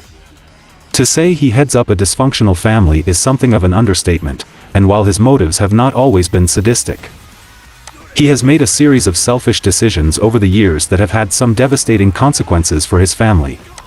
Heihachi is sadistic in nature and has a cruel streak that has seen him commit some terrible acts. Some of his worst moments include throwing his 5-year-old son Kazuya off a cliff, murdering his wife Kazumi Mishima after her devil gene was exposed, shooting his grandson Gene in the head, and imprisoning his father Jinpachi for over 20 years. His desire for power and domination knows no bounds, and over the years he has gone to extreme lengths to attempt to make himself and his company, the Mishima Zaibatsu, more powerful. The Mishima family patriarch has survived numerous attempts on his life before, including being dropped into a volcano by Kazuya following events in the first game, and years later being attacked by waves of jack robots armed with guns, before being caught in an explosion afterward. The climax of Tekken 7 saw Kazuya finally defeat his father after an epic battle at the mouth of yet another volcano. To ensure his father was really dead this time, Kazuya dumped Heihachi's body into a river of magma. As far as video game deaths go, this one seems pretty conclusive. Despite this though, many fans will still be expecting Heihachi to show up in Tekken 8. Given the franchise's association with supernatural entities, such as Ogre, Azazel, and the vengeful spirit that resurrected and possessed Jinpachi Mishima, it is perfectly conceivable that Heihachi will return in some inhuman form. Whether that be as a demon, ghost, cyborg, or something else entirely, remains to be seen. One thing is for sure though, Heihachi's absence from Tekken 8 would indicate a desire from developer Bandai Namco to move the series in a new direction, and would represent the end of one man's lasting legacy of blood and destruction.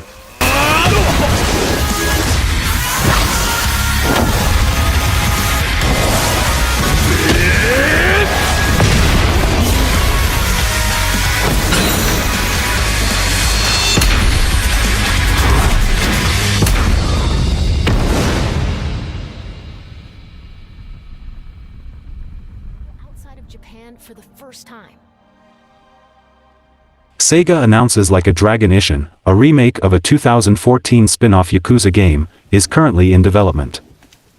On the eve of developer Ryu Ga Gotoku Studios' special broadcast, a project few could have predicted has been announced. Like the Yakuza Kiwami remakes before it, Like a Dragon Ishin will localize a game previously unavailable in the West. But, also like the Yakuza Kiwami games, Like a Dragon Ishin is so much more than the game the remake is based on. In 2014, Ryu-Ga Gotoku Studio launched Ryu-Ga Gotoku Ishin, which translates to Like a Dragon Ishin, since the Yakuza franchise has always been known as Like a Dragon in Japan. This was the last game before the release of Yakuza 0 and Yakuza Kiwami, however, which triggered a surge of popularity in the West and resulted in remakes and re-releases of the entire Yakuza franchise in the years since. Now Ryu-Ga Gotoku Studio is localizing Like a Dragon Ishin, too, but is also doing something special with the project. Like a Dragon Ishin is a remake and localization of Ryu-Ga Gotoku Ishin. In development for PC, PS4, PS5, Xbox One, and Xbox Series X and S, with a planned release window of February 2023. It's also going to be Ryu-Ga Gotoku Studio's first game built on Unreal Engine 4. Like a Dragon, Ishin isn't a prequel or sequel to the main series Yakuza games, for those who aren't familiar. It's a spin-off game set in the 1860s. Imagine it as an alternative universe where Yakuza protagonist Kazuma Kiryu and several other familiar Yakuza characters were born in a different era. Don't let the name confuse anyone either. While it's named Like a Dragon, similar to Yakuza Like a Dragon, its gameplay will be action-oriented like the other games in the Yakuza franchise. The name of Like a Dragon Ishin does convey what could be an important message, however. It likely means that the Yakuza franchise will be rebranded to the Like a Dragon franchise in the West going forward. As previously noted, the Japanese title for the series has always been Like a Dragon. Yakuza was, assumedly, used in the West for marketing reasons. Yakuza Like a Dragon's success perhaps showed Sega that a conversion to the new name would be fine given how successful the series has been. Some new footage for the game was revealed at the RGG Summit, which was followed by a panel with some of Like a Dragon Ishin's voice actors. As well as featuring characters from the original Yakuza Like a Dragon, the remake will also have characters and returning voice actors from other previous games in the franchise, as well as some songs from those titles as well. It's a great time to be a fan of the Yakuza series right now. The franchise, which is now known as Like a Dragon, recently announced 3 new games for fans to look forward to. Not only was the next mainline entry in the series announced, officially titled Like a Dragon 8, but also 2 spin-off titles. The first is a remake of 2014's Like a Dragon Ishin, a spin-off that takes place in historical Japan, that was originally never released in the West. The second, Like a Dragon Gaiden the Man Who Erased His Name, will bring back Kazuma Kiryu as the main protagonist. It will tell a story that bridges the gap between Yakuza 6 and Yakuza Like a Dragon, Yakuza 7, shedding some light on Kiryu's activities between the 2 games. Like a Dragon's rising popularity over the last few years has paved the way for Like a Dragon Ishin to finally get the Western release some thought it would never have, and it's a great show of triumph for developer Ryu-Ga Gotoku. The original game was a spiritual successor to Like a Dragon Kenzan, a PS3 title that was released in Japan in 2008. Taking place in Japan during the late Edo period, the game follows Sakamoto Ryoma, a ronin who takes the fall for the murder of his adoptive father. Fleeing to Kyoto, he assumes a new identity and sets out to avenge the murder. The Yakuza series started out on the PS2 in 2005. The first game, simply titled Yakuza in the West, was a gritty crime drama that introduced several key components of the franchise, including protagonist Kazuma Kiryu and the fictional city of Kamurocho, which is based on Tokyo's entertainment district Kabukicho. Many have praised the developer's determination to stay true to the source material over the years, and the game's realistic setting has been a consistent high point. The first couple of games were hits in Japan, and sold reasonably well in the West too. But it wasn't until the 2015 release of the prequel Yakuza 0 that the game began to gain some real traction outside of Japan. Yakuza 0 was followed by remakes of the first 2 games, as well as Yakuza 6 The Song of Life, and the most recent installment, Yakuza Like a Dragon. The latter was the first game in the mainline series to offer English dubbing since the original PS2 game, another sign that the series was beginning to draw in new audiences. With each of these iterations, the franchise's popularity has grown exponentially. Like a Dragon Ishin, though, is one title Western fans thought they'd never see.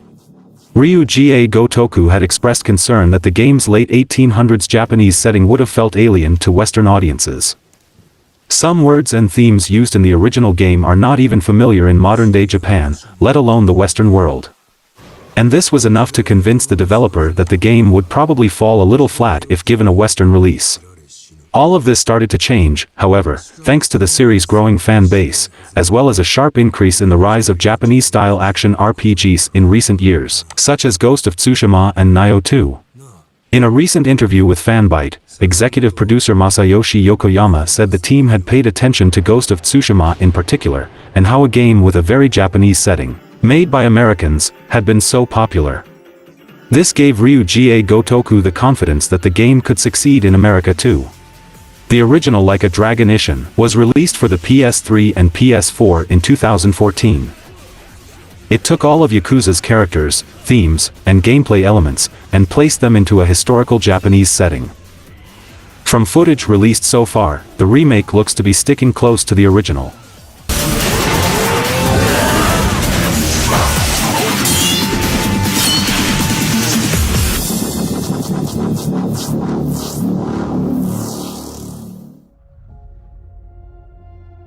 Hogwarts Legacy will have a PlayStation-exclusive quest called the Haunted Hogsmeade Shop that looks like a horror game.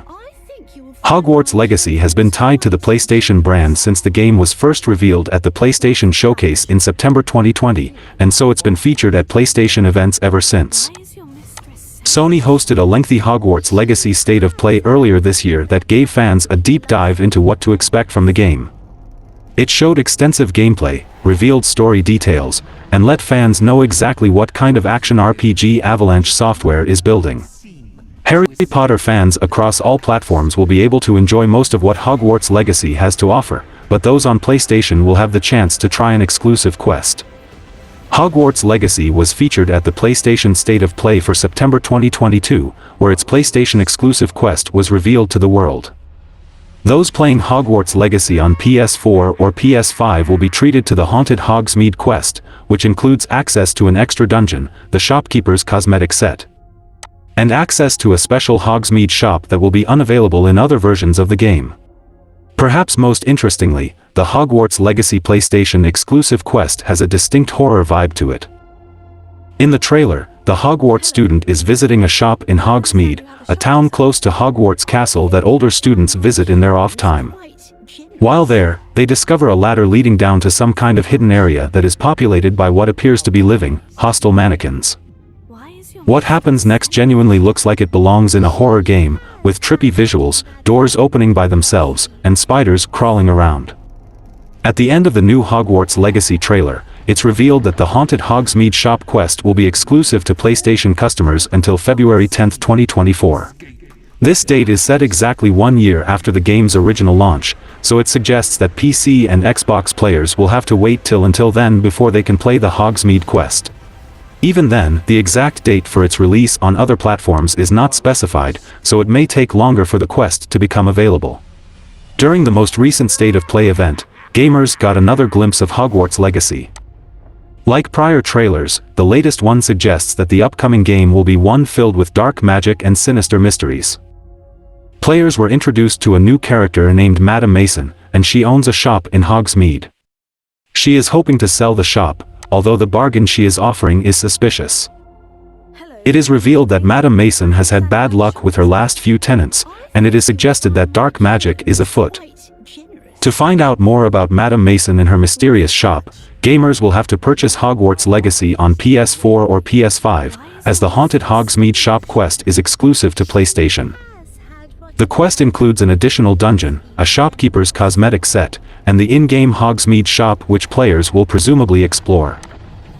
The exclusive quest makes the PlayStation versions of the game quite enticing, especially for gamers curious about dark magic. And it suggests that the definitive Hogwarts Legacy experience may be on PlayStation. It is not yet known why Madame Mason has had such bad luck with her prior tenants, though such situations are not rare in the wizarding world. Famously, during Harry Potter's years at Hogwarts, he discovers that many believe that the defense against the dark arts teaching position is cursed, as those who hold the position seldom last longer than a year. The reason for this is left ambiguous, although it could be the result of dark magic, and it has been suggested that Voldemort jinxed the job after Dumbledore denied him the position. Similar kinds of dark magic could be at play in the upcoming quest, and players may see themselves having to overcome strong curses. The quest could also be used to explore Hogsmeade's history. Hogsmeade was founded by Hengist of Woodcroft around the same time that Hogwarts was established. The village is typically depicted as a picturesque place populated with quirky shops and thatched cottages, although some dark events have taken place there. In 1612, Hogsmeade served as the headquarters for wizards during a goblin rebellion, and with another goblin rebellion brewing in Hogwarts Legacy, Hogsmeade may find itself coming into play again. Ideally, the quest could also shed some more light on Hogsmeade's origins, its culture, and how it came to enjoy its close relationship with Hogwarts. The Harry Potter franchise, and particularly its early entries, is known for its fantastical levity with young children learning how to interact with one another while casting spells and flying on broomsticks. Even though Hogwarts Legacy seems to tapping into darker themes, Harry Potter's childlike wonder is substantial and crucial, allowing the children to retrieve a house, wands, and pets that match their individual personalities, as the franchise continued onward. Early Harry Potter entries certainly had their darker moments, but the franchise's levity was notably moved away from with the Order of the Phoenix. The franchise never returned to that sense of frivolity again, leaving only tender moments of lamentation in established characters' developments. Hogwarts Legacy tells an untold narrative in the wizarding world that has fewer expectations tied to it. And the game's early trailers expressed a lightheartedness that fans could surely reminisce about.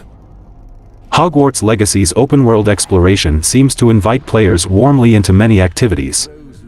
Though it has recently been expressed that a much darker side of exploration also exists for players to cautiously wade into if they wish. Based upon the most recent trailers shared for Hogwarts Legacy, it would not be surprising if fans believed it to be a horror game. Many unsightly creatures appear throughout, especially in the thick of Hogwarts Legacy's Forbidden Forest. Green-colored spells are typically evocative of dark magic, typically seen in dimly lit corridors and dungeons. And the specific framing of its latest trailers have been directed as if they were horror teasers. The trailer depicting an optional side quest introduced the Cruciatus Curse, which is procured in an interesting way, with players choosing one fork of a branching dialogue path. Further, Hogwarts Legacy Special Edition bonuses perpetuate the idea that dark magic and horror are essential to the game, as players are treated to exclusive dark arts cosmetics. In the trailer released during today's PlayStation State of Play, Hogwarts Legacy revealed its nightmarish PlayStation-exclusive quest, called the Haunted Hogsmeade Shop. This trailer, following the ominous tone of its predecessors, shares a look at a creepy quest set in a magical, bottomless chest trunk that will presumably behave as the titular haunted house motif suggests. Put together, all of Hogwarts Legacy's trailers seem to suggest the game will have significant horror elements, and that is likely what fans can expect when it releases in February. Of course, players may only encounter some of these sequences if they linger on a path of dark magic and controversial dialogue choices. Barring the Haunted Hogsmeade Shop as the exception, players may inadvertently stumble into dark paths based on the choices they make. Whether they know they have made a pivotally awful choice or not, it is unclear how binary dialogue options will be throughout the game, but Hogwarts Legacy's trailers have now made one thing perfectly plain. If players wish to avoid dark magic and a potential bad ending, it seems they should steer clear of Slytherin's Sebastian Sallow. The idea that players can craft their own narrative in Hogwarts Legacy is as enticing a plot point as is its customization, making it ripe with replayability. Horror is nonetheless an exciting narrative genre that Hogwarts Legacy seems to be excelling at least in these trailers, and will help its 1800s wizarding world atmosphere stand apart in a visually appealing way. Either way, Hogwarts Legacy will need to balance its potentially conflicting tones in an intriguing way. As more features included in Hogwarts Legacy are revealed, it becomes evident that the best platform for the game at launch will be PlayStation 5.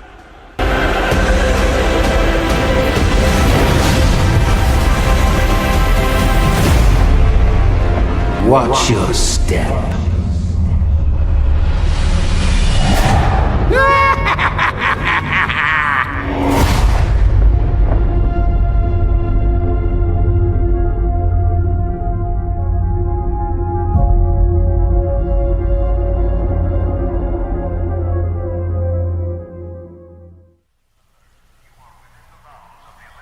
Sony uses its September 2022 State of Play event to announce Pacific Drive, a horror survival game that it's in development for PS5 with a planned 2023 release.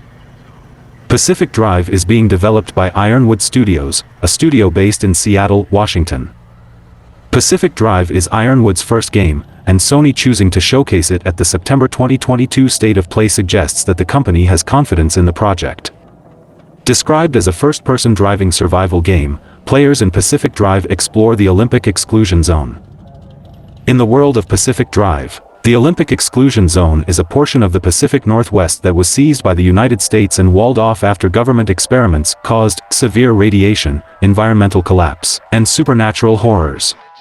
The player character in Pacific Drive manages to get behind the walls and starts exploring the area to see if there's any truth to the spooky legends surrounding it. Players are able to upgrade and repair their vehicle using tools they loot in their journeys, though the roads change each time they venture out, similar to a roguelike game.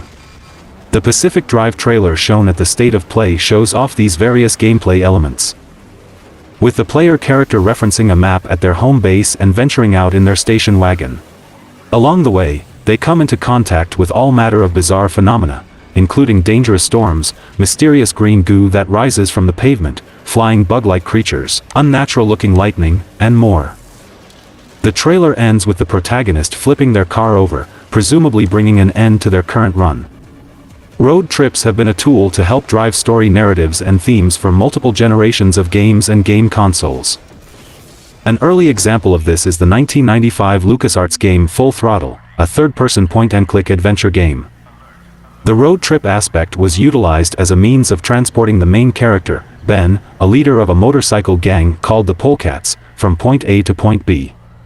However, it also furthered the narrative of the game by having the player pursue the antagonist Adrian Rip Berger, voiced by Mark Hamill, to clear the Polecats' name after they were framed in the murder of Rip Berger's boss. Another prominent example was 2007's Half-Life 2 Episode 2, with large sections of the game featuring a vehicle used to transport Alex and Gordon to the base of the Black Mesa team, White Forest. While it is a linear-style game just like its predecessor, Episode 2's inclusion of the vehicle allowed players to feel like they had much more of a choice in deciding whether to stop and explore the vast landscape, and the sequences in the vehicle provided more emotion to the story. A more recent game that utilized the road trip is Final Fantasy XV. Noctis and his three friends ride in a shiny convertible between destinations in an immersive and grandiose landscape, all while allowing the player to witness the growing brotherhood between the characters. Various adventures from riding chocobos together, or fishing in lakes, to camping with friends, or playing the Justice Monsters 5 pinball machines together. A cross-country road trip with Noctis' closest friends was one of the most inviting examples of the subgenre. In this new Sony game, the Olympic Peninsula was a test site for the United States military to experiment with new utopian-like technologies. Instead, a dystopia full of severe radiation, environmental collapse, and supernatural horrors were all produced, leading to the creation of the Olympic Exclusion Zone, an area shrouded in secrecy. The main character decides to explore the perimeter of the Olympic Exclusion Zone, only to find themselves trapped within it, and the only way out is through.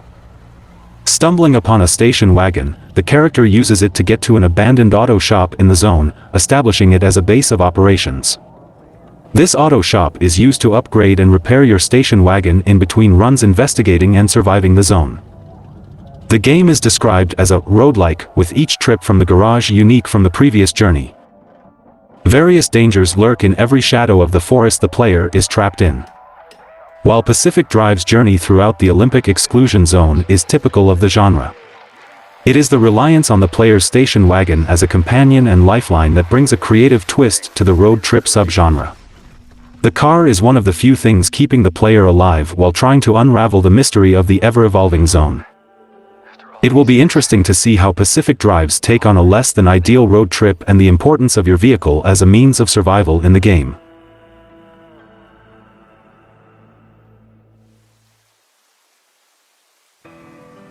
Hot on the heels of announcing Tekken 8 as well as Tales of Symphonia coming to Nintendo Switch, Bandai Namco revealed a new sci-fi action game called Singularity during PlayStation's September State of Play presentation. The new title from Bandai Namco will be released on next-gen consoles and PC sometime in 2023. The game is set in a dystopian world in the year 2222 where humanity and artificial intelligence must coexist and cooperate in order to survive. Sinduality's post-apocalyptic world is a common trope in video games and presents itself as a dystopian future after a poisonous rain has wiped out most of mankind and created deformed creatures that now hunt people and devour them viciously. Humans head deep underground and create a safe haven for themselves called Amasia and discover a rare artificial intelligence called Magus. Players play as drifters, which are people that collect AO crystals, a rare resource found on Earth, and ride around the hostile environment in their mechs called cradle coffins, which are completely customizable. The trailer begins with a quote by sci-fi writer Arthur C. Clarke that reads, "Any sufficiently advanced technology is indistinguishable from magic," which shines through as the rest of the trailer plays.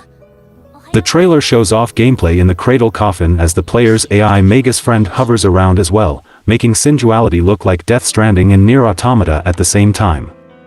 The technology being used in the game by the player is fascinating, and gamers are sure to be excited to see what more it is capable of as more info about the game comes out. The first enemies that are shown in the trailer are reminiscent of the Viper Wolves on Pandora from Avatar and seem to be the corrupted fauna of the land. Then, the trailer moves on to show combat with other mechanical enemies as well. Near the end, Sinduality's multiplayer game mode is showcased as several people face off against large, boss-like enemies. Whether the game supports both local and online multiplayer support is not clear as of yet, but online multiplayer, at least, will be available when the game launches next year. The game's multiplayer mode will require a PlayStation Plus subscription on PS5. Details for how the multiplayer will work or whether there will be cross-platform play are yet to be revealed. As the game is not going to release until 2023, there is plenty of time for Bandai Namco to release more information about the game.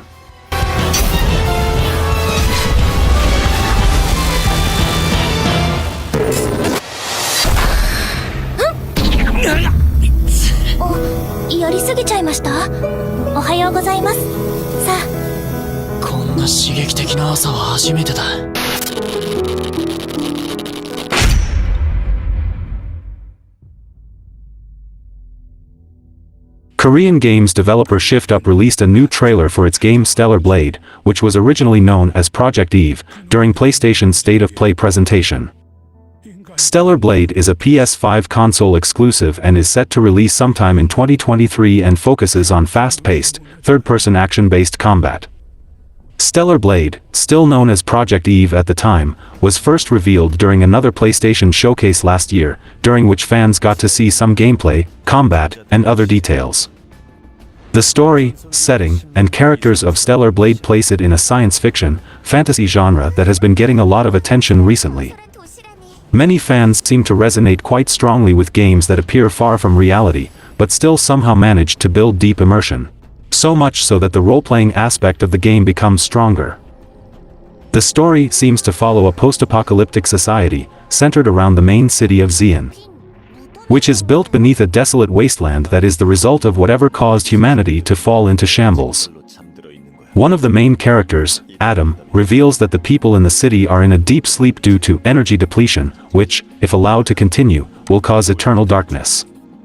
The next part of the trailer shows off the game's combat against Stellar Blade's main enemies known as natives. The combat in Stellar Blade is reminiscent of Nier Automata and also a Platinum game like Bayonetta, as there are both melee sword-like weapons as well as ranged gun-like weapons involved. Bullet time slowdown effects, weak spot manipulation, and usage of the environment to aid in combat are just a few of the details that make the combat in Stellar Blade look dynamic and vibrant. Stellar Blade made quite a name for itself with a rather intriguing trailer in the latest State of Play showcase. The latest preview reintroduces the game once known as Project Eve to viewers, featuring its post-apocalyptic story and even some supporting members that help add to the world that has only grown more interesting in the time since it was last shown off. While the upcoming PS5 exclusive has already captivated many players with its combat and visuals, not much is known about Stellar Blade's development both under its new title or even as Project Eve. Currently, all fans have to judge the game on are the two trailers freely available on YouTube. and 2 PlayStation blog posts made by the developer, Shift Up Corporation. However, the history of the studio creating Stellar Blade is important in understanding why the action game is such a big deal. Shift Up Corporation is a Korean video game company that, while obscure to many English-speaking gamers, is well known for its mobile games. Destiny Child was released in October 2016 and is still active to this day, whereas other similar gacha mobile titles such as Kingdom Hearts Union X have been shut down for numerous reasons. Alongside the development of Stellar Blade, Shift Up is also working on a second mobile game known as Nick Goddess of Victory, which has recently finished a focus test while reaching 1 million pre-registrations for the game. Interestingly, unlike Stellar Blade, despite Nick's large player count, the game has no known release date yet. However, what's even more curious is that Stellar Blade marks the first console game Shift Up has ever developed, adding even more intrigue to the game with how beautiful it looks already, despite the fact that Shift Up has been focused on 2D art for its mobile gacha games for years. Following Shift Up's successful mobile titles, the company announced its first AAA game in April 2019. Beyond that, hardly anything was revealed about the game until Project Eve was first shown off during the PlayStation Showcase in 2021. This trailer featured gory aliens known as natives that would remain as the title's main enemies even after the game earned its proper title. These creatures were shown occupying abandoned spaces and subway stations, and were even shown possessing corpses despite the lingering implication that those bodies had been left alone for decades, if not centuries. To viewers, it seemed like Project Eve was aiming to play like Bayonetta with Resident Evil's zombie and horror elements attached to it, allowing players to dodge and beat up enemies with the agility of a flexible girl in a skin-tight suit. While this combination looked and sounded interesting, players wouldn't get any new information on the title until almost an exact year later when it returned to the September 2022 State of Play as Stellar Blade, complete with a brand new trailer. Even though the rather intriguing trailer combined with being left in the dark about Project Eve arguably got players attached to the name, it was made rather clear with the name change that Project Eve was never the title of the game, but a codename instead. Codenames being used as placeholders is a common practice in the video game industry that applies to consoles as well as games. Luckily for fans who preferred the name Project Eve, the code word lives on through the game's protagonist, keeping the name Eve despite the change. However, what isn't seen as often is the fact that Stellar Blade only has 2 mobile games behind its studio prior to its development. With how gorgeous the game looks, it's rather surprising when one looks at Shift Up's mobile gacha-based history that relied on 2D motion artwork for the majority of its assets. Sony funded the game to finish it to completion, and that's why Stellar Blade went from a multiplat to a console exclusive. You can see that last year the studio's head gifted PS5s to all their employees, which could be directly from the PlayStation higher-ups. PlayStation funding will definitely make the game better and give them a big bag for more polish. It's clear to see when looking at the games that predate its first console game, Shift Up is a company that values its time to make a good product above everything else. Even if Stellar Blade comes out later than expected, or gets hit with any sort of delay, we will certainly get a good game for our time and money. 이번에는 우리를 구원할 수 있겠는가?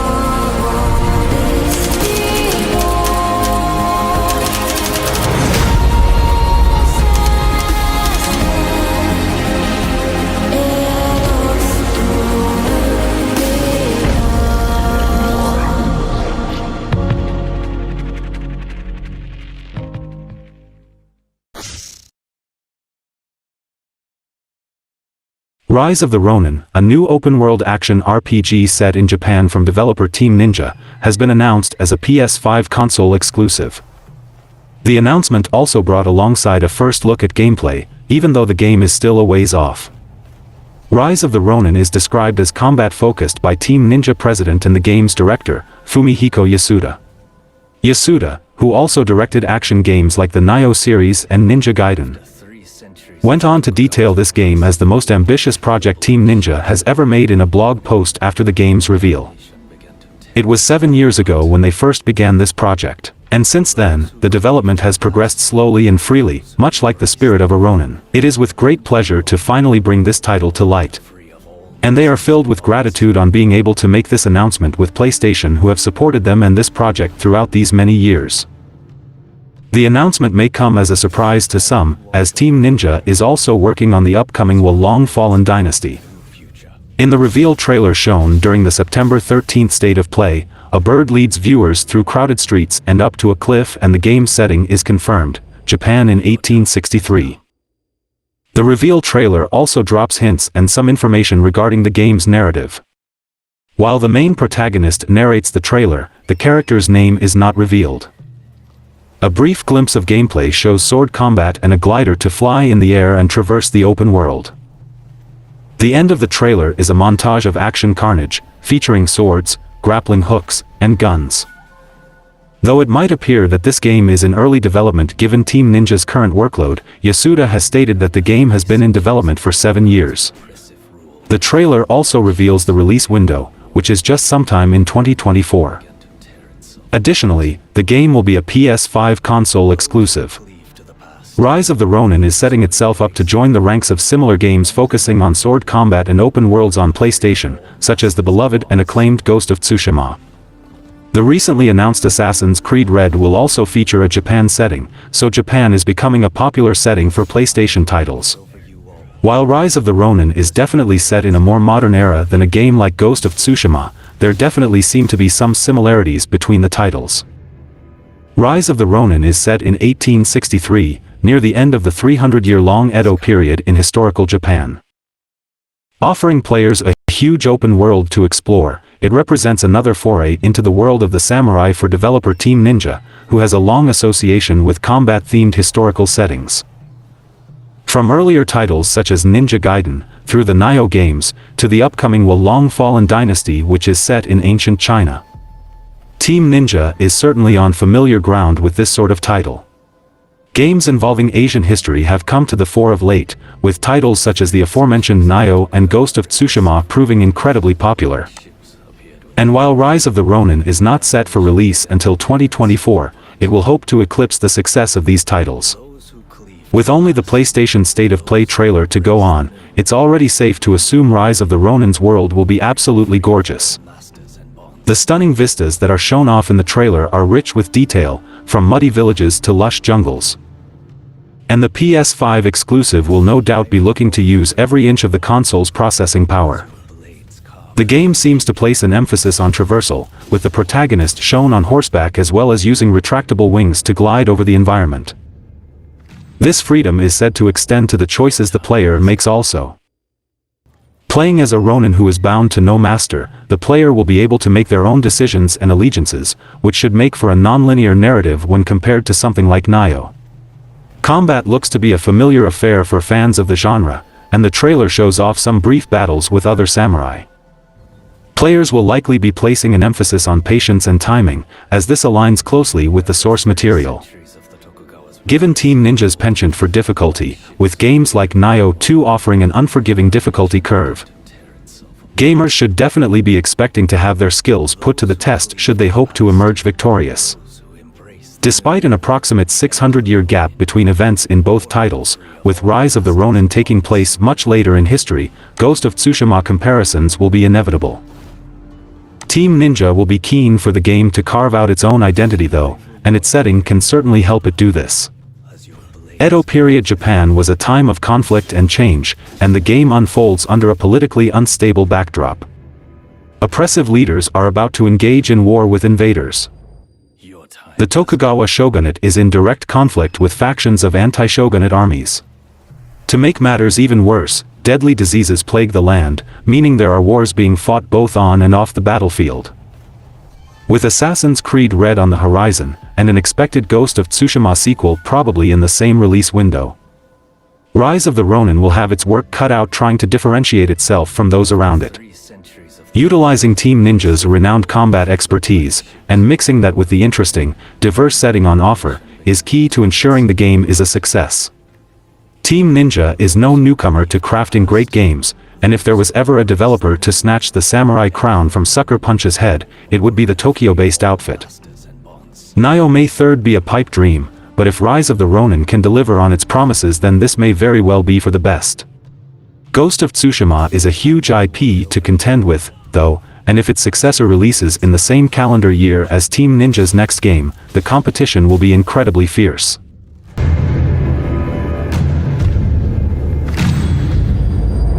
Your time has come. Rise as one.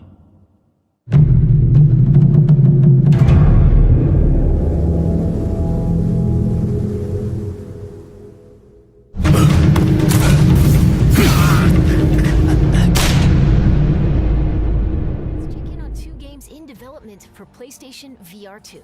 Now let's get into the VR section of the state of play, including some other PSVR2 news to cover.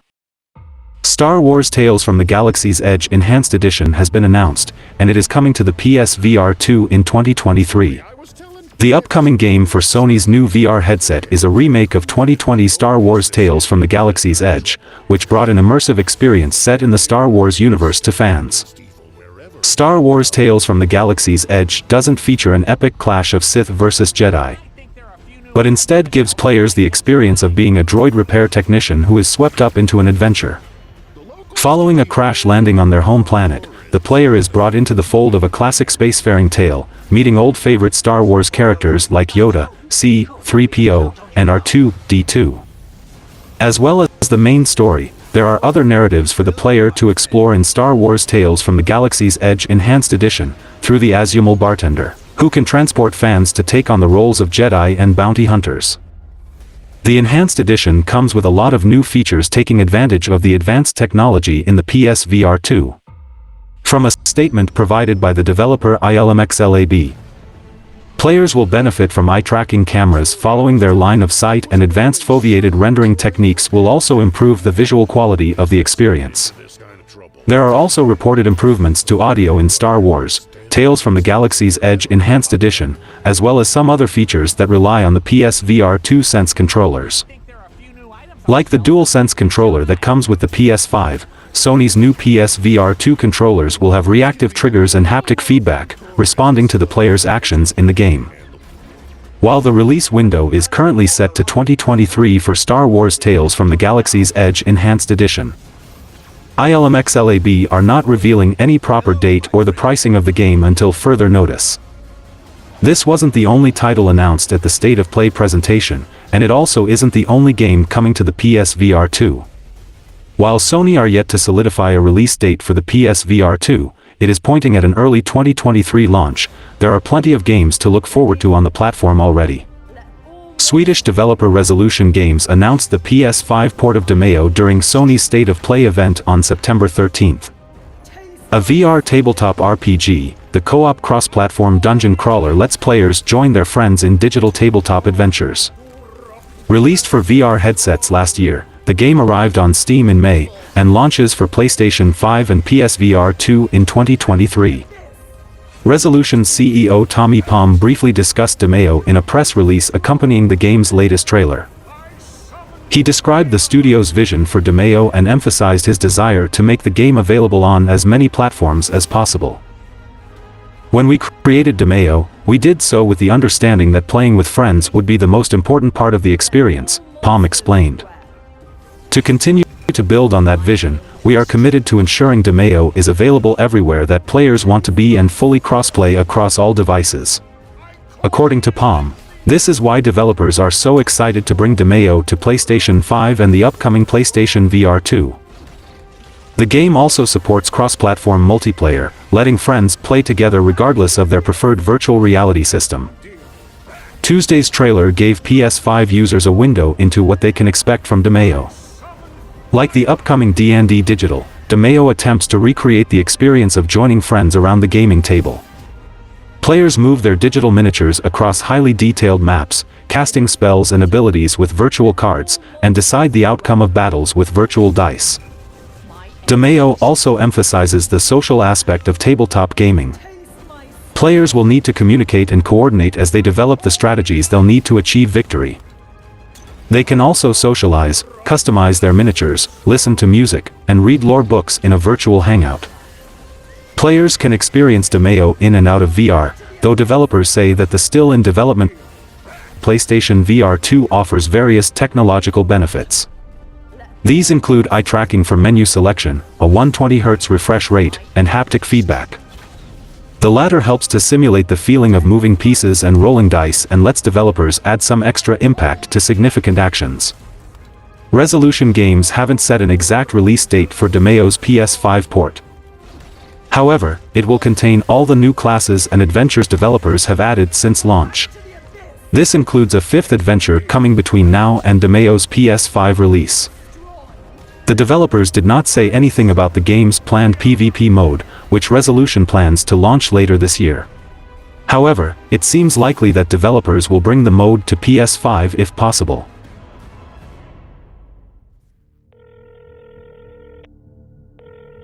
PlayStation has officially announced Firewall Ultra for the PlayStation VR2. Developer First Contact Entertainment kicked off its new first-person shooter series in 2018 with the release of Firewall 0 Hour. The PlayStation VR title offered a tactical shooter experience with unique contractors available to play through various contract missions. Now First Contact Entertainment is ready to deliver the next iteration of the Firewall franchise for the PlayStation's next-gen VR headset. Firewall Ultra is described by First Contact Entertainment as the next evolution of the Firewall series. It, too, will be a first-person multiplayer shooter, but built with the modern features of the PlayStation VR2 headset and the development experience of a previously released major VR release. Since the PlayStation VR2 supports 4K HDR, all of Firewall 0 Hour's models have been updated visually. Maps have also received a visual overhaul, but will also have new areas introduced. But Firewall Ultra isn't just an update of Firewall 0 Hour, it also features a substantial amount of new content and new ideas. Single-player fans will be excited to hear that Firewall Ultra features a new PvE experience, with details to be revealed later. Multiplayer is also being updated substantially. Servers will now be dedicated, rather than peer-to-peer, and matches will be best-of-3 format rather than singles. The changes should ensure a much better and more polished experience online. Expanded content for Firewall Ultra will also be continuing post-launch, to help ensure the game's online player base remains steady well after its initial popularity. Content confirmed to be released post-launch includes new contractors, new maps, and new weapons. There's no word on whether this content will be released as premium DLC or via free updates. Further, there's no word on premium cosmetic DLC, though Firewall will have a deeper level of customization than its predecessor. The announcement of Firewall Ultra adds another exciting release to the lineup planned for the PlayStation VR2. The PlayStation VR2 is tentatively planned to release in early 2023 as a PlayStation 5 exclusive accessory. Firewall Ultra hasn't had its release date confirmed yet either, which could mean it's a launch title or could mean it'll follow later on. All things considered, Firewall 0 Hour didn't make a huge splash when it was released for PSVR in 2018. The update and expansion planned for Firewall Ultra could give it the polish necessary to stand out among the growing number of VR games, though.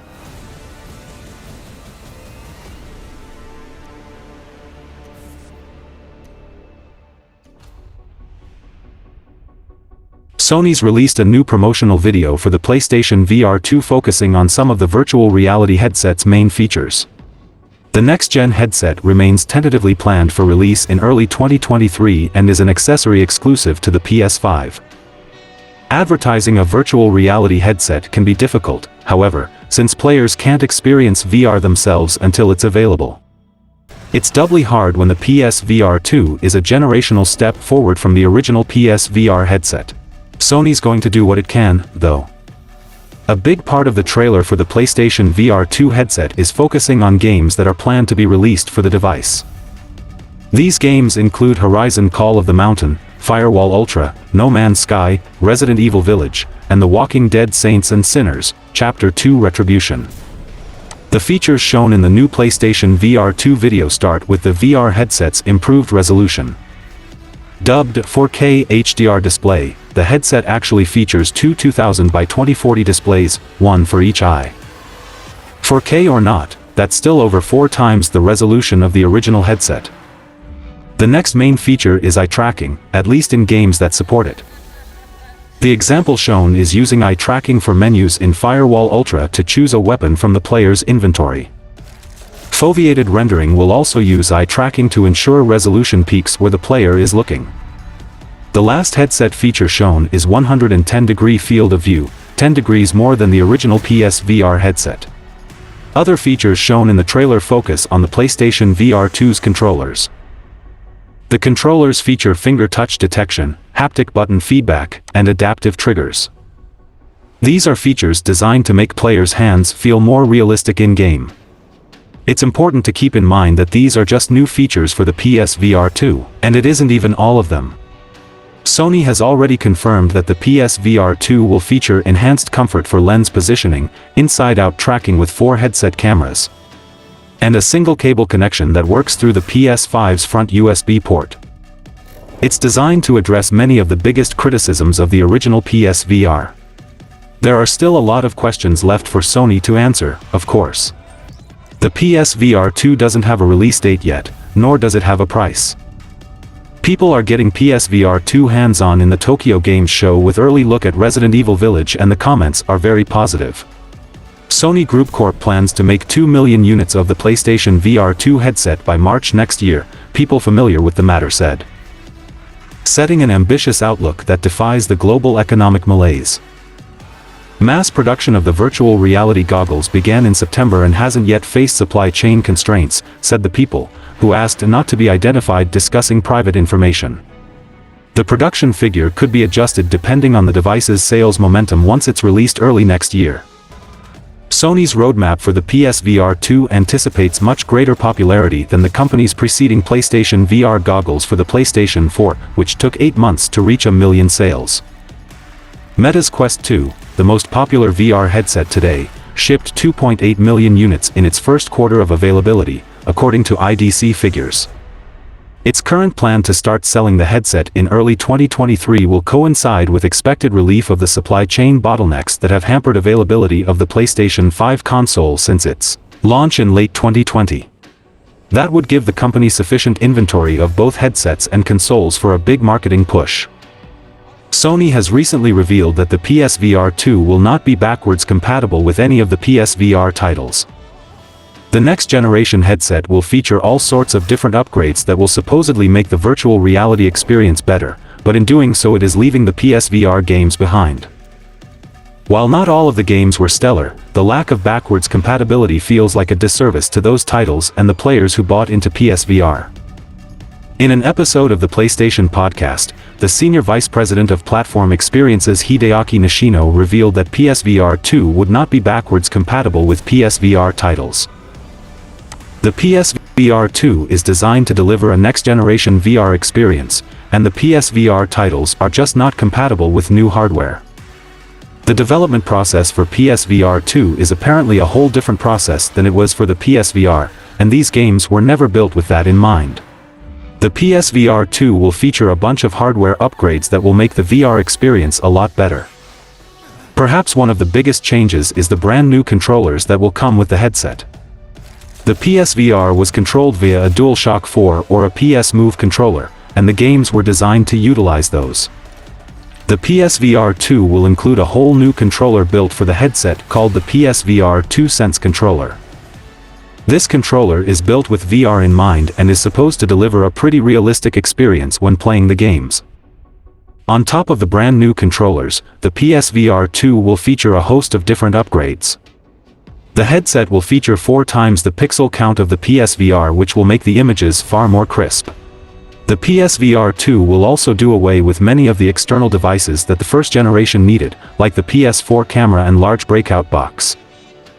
The PSVR2 will hook up directly to the PS5 through the USB-C port, and the headset will feature onboard cameras tracking the movement of the player. The PSVR2 will significantly cut back on external peripherals that players have to utilize, and that should make the headset far easier to use. However, all of these new technologies allegedly make it so that the PSVR titles are simply not compatible. The games were built with all the old hardware in mind, and PSVR2 will be shaking things up.